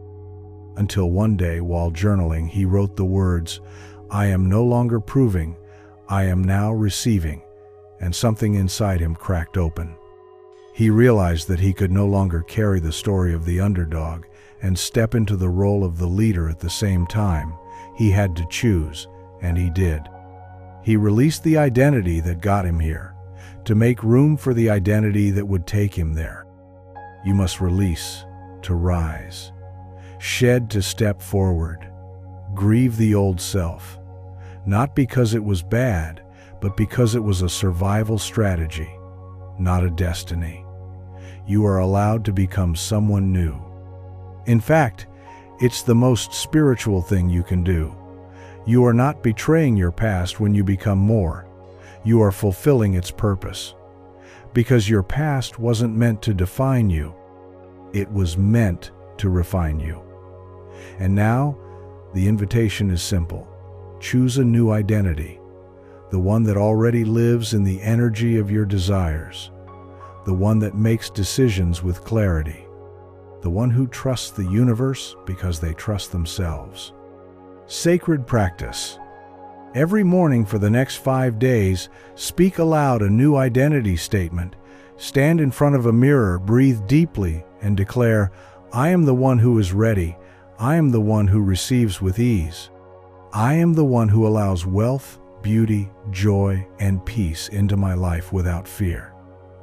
Let this phrase become your anchor. Write it down. Repeat it when doubt creeps in. Let it interrupt the old programming, and as you move through your day, ask, what would this version of me do right now?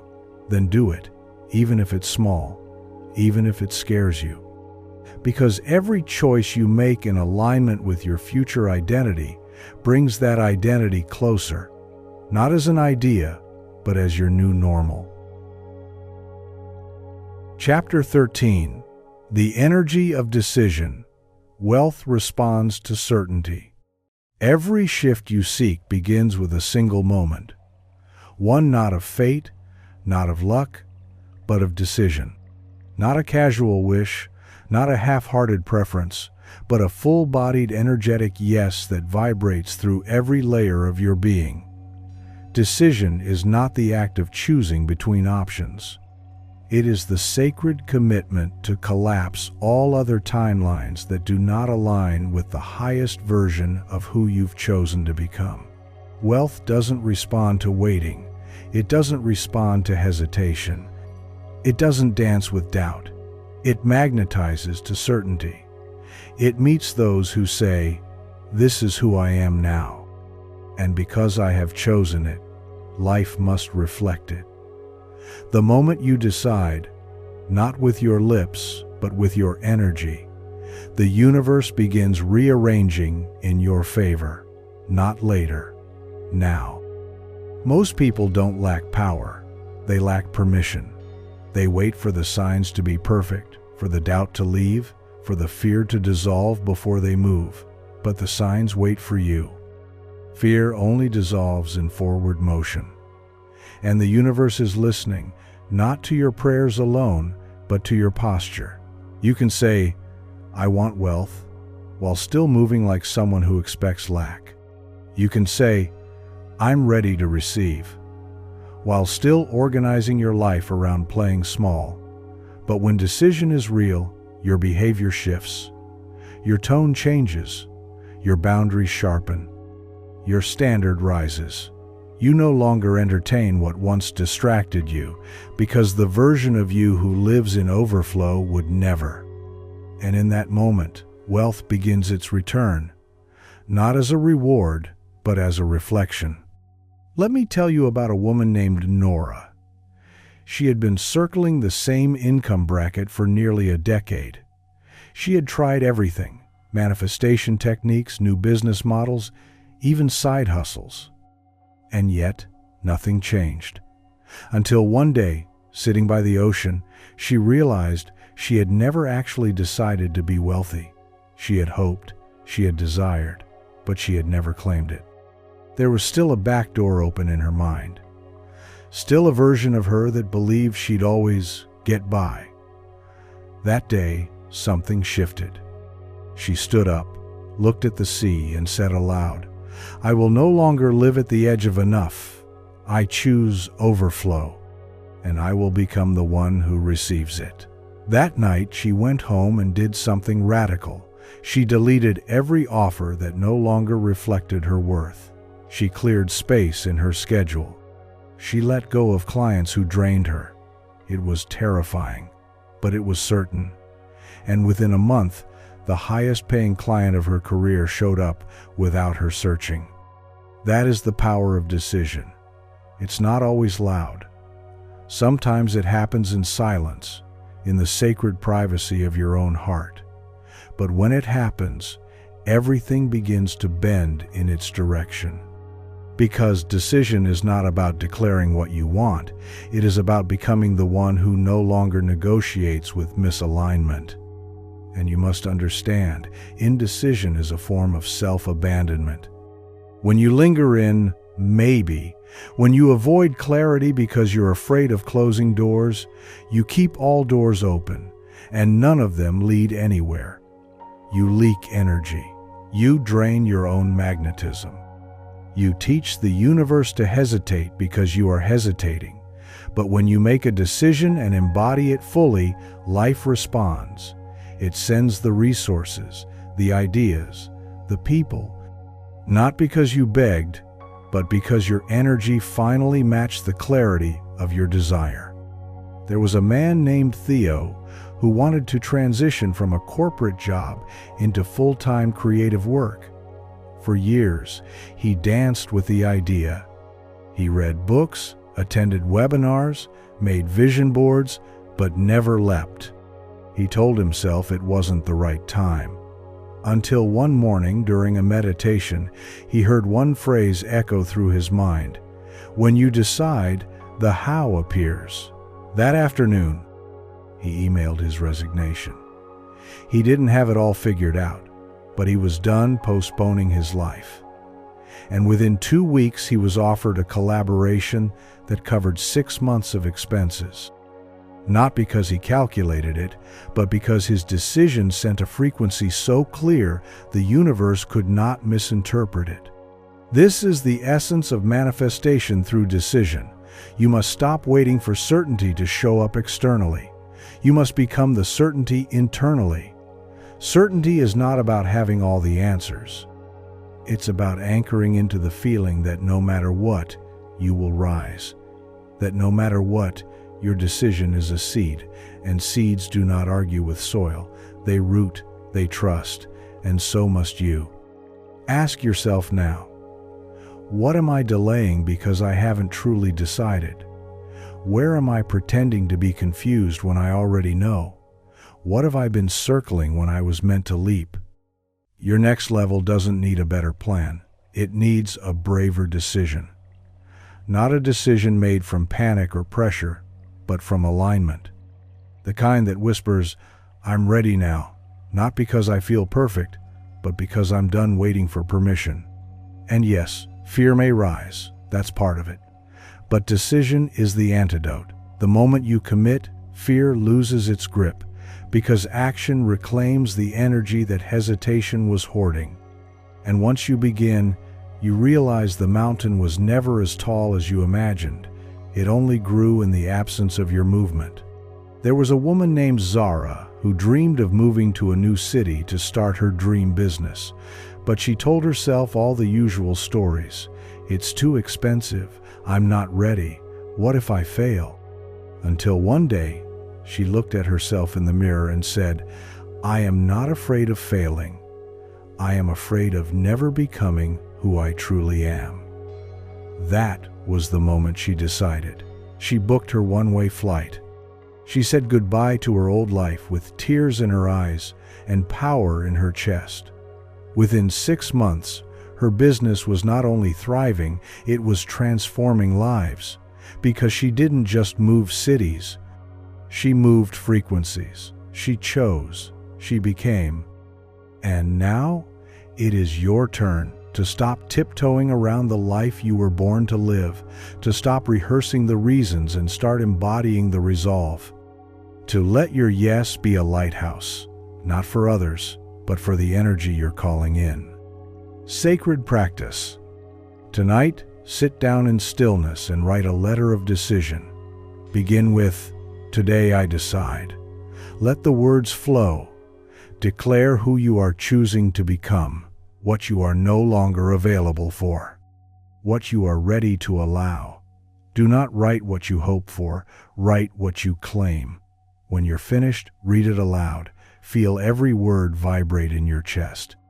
Then fold it and place it somewhere sacred, a drawer, your altar, beneath your pillow. Let this letter be a contract between you and the divine. And every time you feel fear rise, remember, you already decided, and the universe never forgets a soul who stands in truth. Chapter 14. The Environment of Abundance. Creating a world that reflects wealth within. To become wealthy in the outer world, you must begin by living in an inner and outer environment that reflects the energy of abundance. Wealth is not just something you attract. It's something you surround yourself with. Something you breathe in, walk through, live inside. It is an atmosphere, a space, a standard. If your environment whispers scarcity at every turn, if your surroundings speak of survival, neglect, clutter, and chaos, then your nervous system absorbs that message as truth. And even if you declare abundance with your words, your body will keep score of the energy it's actually living in. The universe is always reading the room, not just the one you sit in, but the one you create in your field. What you see, what you tolerate, what you invite, these are not neutral. They are signals. Signals that tell your subconscious, this is what I deserve. This is what I allow. This is what feels normal. Most people never consider how their environment is reinforcing their lack. They keep clothes that no longer fit their becoming. They eat meals on the go, as if pleasure must always be rushed. They surround themselves with people who celebrate playing small, who confuse modesty with mediocrity. Their homes become reflections of delay. Their inboxes become cemeteries of unanswered dreams. Their calendars are crowded with obligations that drain them, leaving no space for beauty, creativity, or wealth to enter. And then they wonder why money avoids them. But the truth is, abundance doesn't visit where it doesn't feel welcomed. Let me tell you about Jamal. He lived in a small, dim apartment with cracked walls and broken blinds. He told himself it didn't matter, that one day, when he had money, he'd buy a better place. But his daily life reflected the very lack he was trying to escape. Until one morning, as he washed a chipped coffee mug, something clicked. If I keep living like this, I will keep attracting this. That day, he cleared one drawer, then one corner of his room. He donated old clothes, cleaned his kitchen, bought fresh flowers with the last few dollars in his wallet. Not because he wanted to impress anyone, but because he realized that abundance begins with atmosphere. Within weeks, his energy changed. He slept better. He spoke differently. He began to feel like someone who deserved more. And soon after, opportunities began to rise. Not because he cleaned his room, but because he changed his energetic standard. Your environment is not a backdrop, it is a mirror. What are you seeing every day? Do your surroundings say, abundance lives here? Or do they echo stories of later someday almost? The universe is not waiting for you to get rich before you live richly. It's asking you to live richly now, in the ways you can. To create beauty even when resources are tight. To bring intention to the small. To romanticize the mundane. That is wealth frequency. Not extravagance, but excellence. Not perfection, but presence. There was a woman named Helena who used to work from a cluttered desk, wearing old clothes, eating lunch from plastic containers, telling herself, this is temporary. But temporary became a lifestyle. One day, she asked herself, what would my wealthiest self choose right now, even with what I have? She lit a candle, she cleaned her space, she brewed tea in her favorite cup. She dressed in her best outfit, even with nowhere to go. She created a ritual of elegance, not for show but for self, and her frequency shifted, her work deepened. She began attracting clients who paid double. Her outer world didn't change first, she did. You don't need to move to a mansion to feel abundance. You need to bring reverence to what you already have.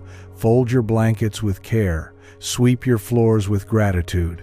Eat your meals as if they are sacred.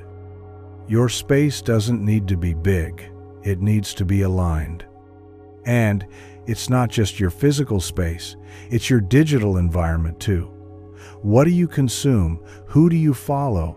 What voices are shaping your beliefs? If your feed is filled with scarcity, fear, comparison, and noise, then your mind will begin to mirror that. You'll scroll yourself into self-doubt. But when you curate your environment intentionally, when you protect your mind as you would a sacred temple, then your entire field shifts. You begin to operate from clarity. You stop second-guessing. You start making decisions like someone who knows that wealth is not a prize, but a vibration. Even your conversations matter. Who do you share your dreams with? Who do you allow to speak into your becoming? Do you spend your energy defending your expansion to those who are afraid of it? Or do you surround yourself with souls who see your wealth before the world does? You must protect your frequency like gold, because it is. This doesn't mean you abandon your roots or reject where you've come from. It means you rise and become a new atmosphere. You become the environment that abundance can live inside. You hold the tone. You lead the room. You breathe beauty into everything. And as you do, life responds. Not because of aesthetics, but because of alignment. There was a woman named Salma who never grew up with money. She associated elegance with elitism, beauty with unattainability. But something in her always craved refinement. Not opulence, just care. Just grace.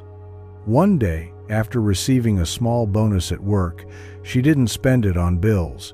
She bought herself a single piece of art, a painting that made her feel like more. She hung it above her bed and said, "This is who I am now." That one painting became a portal. It reminded her daily to live in resonance with the life she was calling in. Years later, she didn't just live in a different apartment, she lived in a different frequency. Your environment doesn't need to be expensive to be expansive. It needs to feel like home to the future you. Make space for them. Set a place for them at the table. Light a candle in their name. Prepare the room for their arrival, not because you're pretending, but because you're becoming. Sacred practice. For the next 3 days, perform one act of environmental alignment each day. On day 1, declutter a space you've been avoiding. Release what no longer matches the version of you who receives wealth easily. On day 2, beautify a space. Add flowers, clean surfaces, display something meaningful. Infuse it with energy. On day 3, set a table, pour a drink, or prepare a meal as if you were hosting the wealthiest version of yourself. Sit with them. Eat with presence. Speak aloud a blessing over your space. This is a sanctuary of wealth. My life is a container for beauty. I welcome overflow into this atmosphere. Repeat it. Believe it. Let the room remember who you truly are. Chapter 15. Becoming the Source. Stepping into the creator role of your wealth. You were never meant to simply attract wealth. You were born to generate it. You are not a passive receiver in some cosmic lottery. You are the source, the channel, the origin point of everything that flows into and through your life. This is the final awakening, that wealth is not something you chase, not something you wait for, not something gifted by luck or permission. It is something you create, because you remember that you are the cause, not the effect. You are the field, not just the seed. You are the spark, not just the flame. You are not just connected to abundance. You are abundance in form, in motion, in voice. When you finally release the identity of the seeker and step fully into the role of the source, you stop outsourcing your power. You stop waiting for signs. You stop asking, "Will it come?" And instead ask, "What will I generate today through the energy of who I've become?" This shift is subtle but absolute. It is the moment when you no longer see money as something out there to magnetize, but as something that mirrors your own creative flow. It is when you stop obsessing over how much you receive and begin obsessing over how deeply you can align with your essence. Because the truest wealth is not in what enters your life, it's in what you emanate. And when you emanate wealth, it must return. Because the law is clear, all energy seeks resolution. And when you become the source of wealth, through thought, through frequency, through service, through belief, life recalibrates to reflect it back. There was a man named Elias. For years, he chased clients, lowered prices, waited on referrals, played small to stay safe. He saw money as something people gave him when he proved enough. He believed abundance came from outside, so he scrambled, begged, hoped, until one day, after a meditation, a new idea entered his mind. What if I am the supply? That one question dissolved years of noise. He stopped chasing. He sat still. And from that stillness, a new truth rose in him. I am the one who activates the flow, not through effort, but through embodiment. From that day on, he began every morning not by checking emails, but by checking alignment. He asked himself, who do I need to be today to allow wealth to flow effortlessly? He stopped asking, how can I get? And started asking, how can I expand? He no longer saw people as the source of his income. He saw his own energy as the source. And clients started appearing, not through marketing tactics, but through resonance. Not because he tried harder, but because he stopped pretending he was powerless. You must know, the moment you see yourself as the source, your relationship with money changes forever. It is no longer something to earn through sacrifice. It is something you circulate through choice.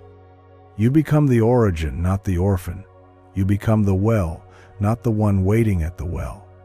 And suddenly, scarcity can no longer find you, because you are no longer standing in the place of separation. The great illusion is that wealth lives somewhere far away, behind gates or credentials or miracles. But the truth is, wealth lives where you do.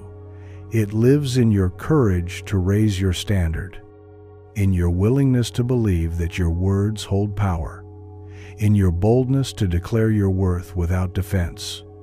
You are the source the world has been waiting for, not in ego, but in remembrance. There was a woman named Priya who always saw herself as the student, always learning, always training, always preparing, but never arriving. She thought wealth would come once she was finally ready. But the finish line kept moving. One day her mentor asked her, what would happen if you stopped preparing and just became? She hesitated, then whispered, I don't know. And her mentor replied, that's the frequency of the source. She doesn't know all the answers. She just decides to be. That day, Priya launched her first offer. Not perfect, not polished, but powerful. Not because of the structure, but because of the energy behind it. She finally saw herself not as someone waiting for permission, but as someone who gives permission to others. She stepped into the frequency of the source, and life began to move. You too must remember this sacred truth. You are not here to wait for abundance. You are here to initiate it. You are not here to hope the tide turns. You are here to be the tide. You are not here to simply receive. You are here to create. And from that creation, the universe multiplies. Because the moment you declare, "I am the source," you take your rightful seat at the center of your life, not on the sidelines, not as the watcher, but as the weaver. The energy of the source is calm, certain, generous, focused. It doesn't panic. It doesn't perform. It doesn't chase. It simply is. And from that being, everything else flows. When you embody the source, your bank account is no longer a reflection of your worth. It is a reflection of your alignment. When you live as the source, you don't fear running out, because you know the well is you. And yes, you'll still have human moments. You'll still feel fear. Doubt may still knock, but now you have a center, a truth deeper than circumstance, a place to return to when the noise rises. You'll remember, I don't need to beg the universe. I am the universe, expressing itself as this being in this life. And as I expand, so does the world around me. Sacred practice. For the next 3 mornings, sit quietly with your palms facing up. Inhale deeply. As you exhale, say aloud, "I am the source of wealth in my life. It begins with me. It flows through me. I allow it. I expand it. I am safe in my power." Then ask yourself one question. How can I express my wealth today? Not just in money, but in energy, presence, creativity, or generosity. Take one inspired action. It could be creating, giving, resting, investing, or declaring. Let it come from a place of overflow. Let it remind your body, I am not waiting, I am creating. Chapter 16. Gratitude as a Wealth Frequency. The Art of Receiving with Reverence. Gratitude is more than politeness, more than saying thank you when something nice happens. Gratitude in its true essence is an energetic posture, a way of receiving reality so deeply, so reverently, that it transforms the very soil of your life. Gratitude is not a reaction, it is a way of being. When you embody gratitude, not as performance, but as presence, you anchor yourself into the highest wealth frequency available to human consciousness. Because the grateful soul is not waiting for more to arrive. The grateful soul is already in receivership, already in harmony with the miracle that is this moment, and from that frequency, more cannot help but come. This is the paradox. The more deeply you love what is, the more of what you desire flows in. Gratitude multiplies. It expands. It tells the universe, this is enough, and I am ready for even more. Not from desperation, not from lack, but from joy. And the universe responds to joy with acceleration. You see, most people misunderstand gratitude. They use it as a strategy to get more. They say, I'll be grateful for what I have so that more will show up. But this isn't true gratitude, it's spiritual manipulation. True gratitude is unconditional. It is being in love with the present, even as you desire the future. It is not passive, it is potent. It is not resignation, it is resonance.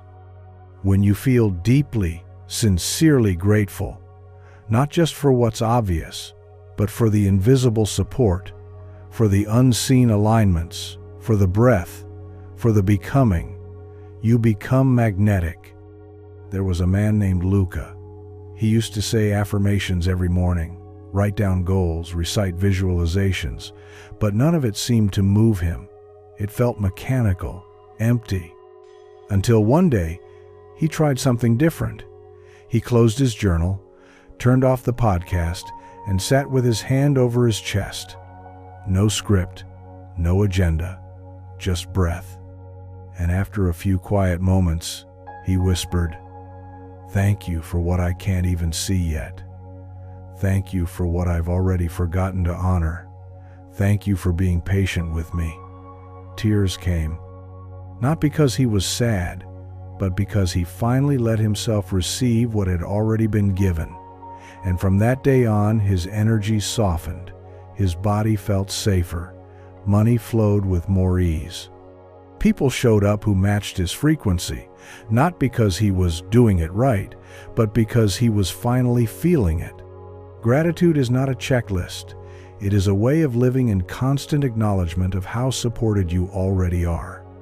It's seeing the sacred in your current surroundings. It's knowing that the universe doesn't owe you anything, and yet it keeps giving.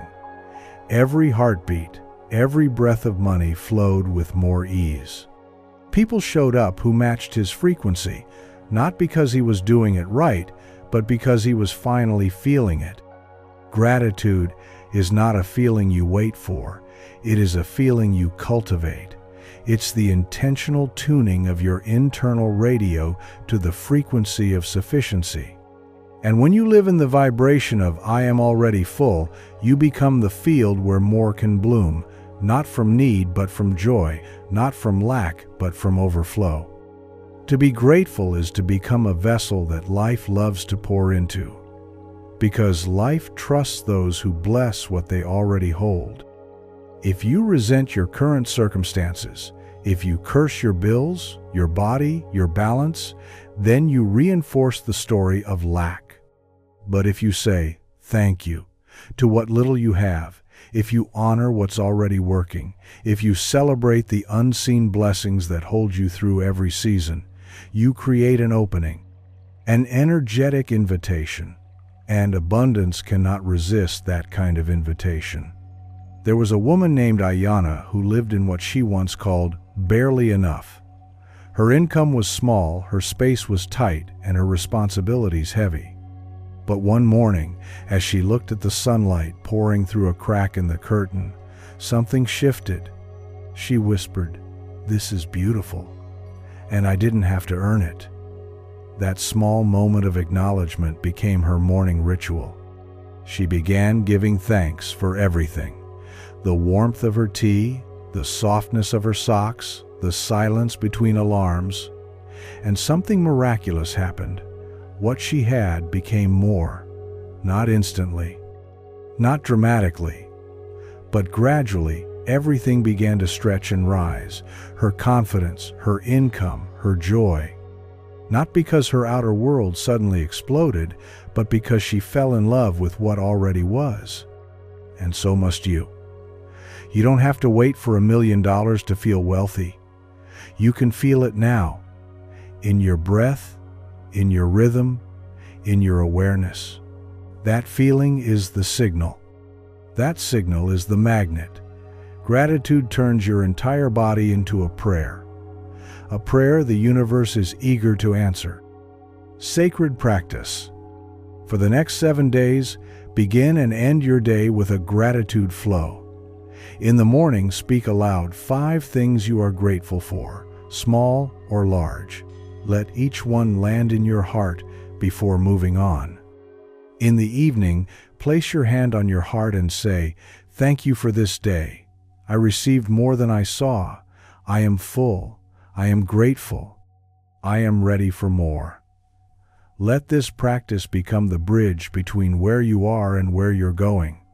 Gratitude is the final key, the code that unlocks the vault of unseen miracles. Conclusion: the wealth was always within you. And now, dear soul, we reach the place where the journey bends back inward, where everything you've heard, remembered, and reawakened leads you not forward, but home. Home to yourself, to the center of your being where the wealth DNA has always waited. Silent, sacred, sovereign, you've traveled through the frequencies of belief, identity, embodiment, and alignment. You've learned to see desire as divine, action as alchemy, the nervous system as the gate, and decision as the power source. And through it all, one truth has echoed louder than the rest. You were never separate from abundance. You were simply taught to forget. Now you remember, You remember that money is not the prize, it is the mirror. That wealth is not something you chase, it is something you embody. That the universe does not bless you because you worked harder or proved your worth, but because you aligned with who you've always been. The wealthy version of you was never in the distance. They were here all along, waiting patiently beneath your fears, beneath your conditioning, beneath the story of lack. You've activated your code, and now you carry a new frequency into the world. Not one of grasping, but of giving from overflow. Not one of scarcity, but of sovereignty. Not one of pretending, but of becoming. This world needs more wealthy souls who are awake, who lead with integrity, who create from love, who circulate abundance not from guilt, but from grace. You are one of them now. So walk boldly, speak clearly, choose generously, rest deeply, expand daily. There are no more secrets. There is only this sacred truth. You are the source. You are the field. You are the abundance you seek. And as you align with that, all of life aligns with you. Let this audiobook be more than something you heard. Let it be something you became. Listen again. Integrate the practices. Speak the affirmations. Live the energy. Share this frequency with others who are ready to rise. You are not just a student of wealth, you are now its embodiment, and the world is ready for what you carry. Welcome, wealth carrier. Welcome, awakened one. The code is unlocked. The wealth is yours. Now go live it.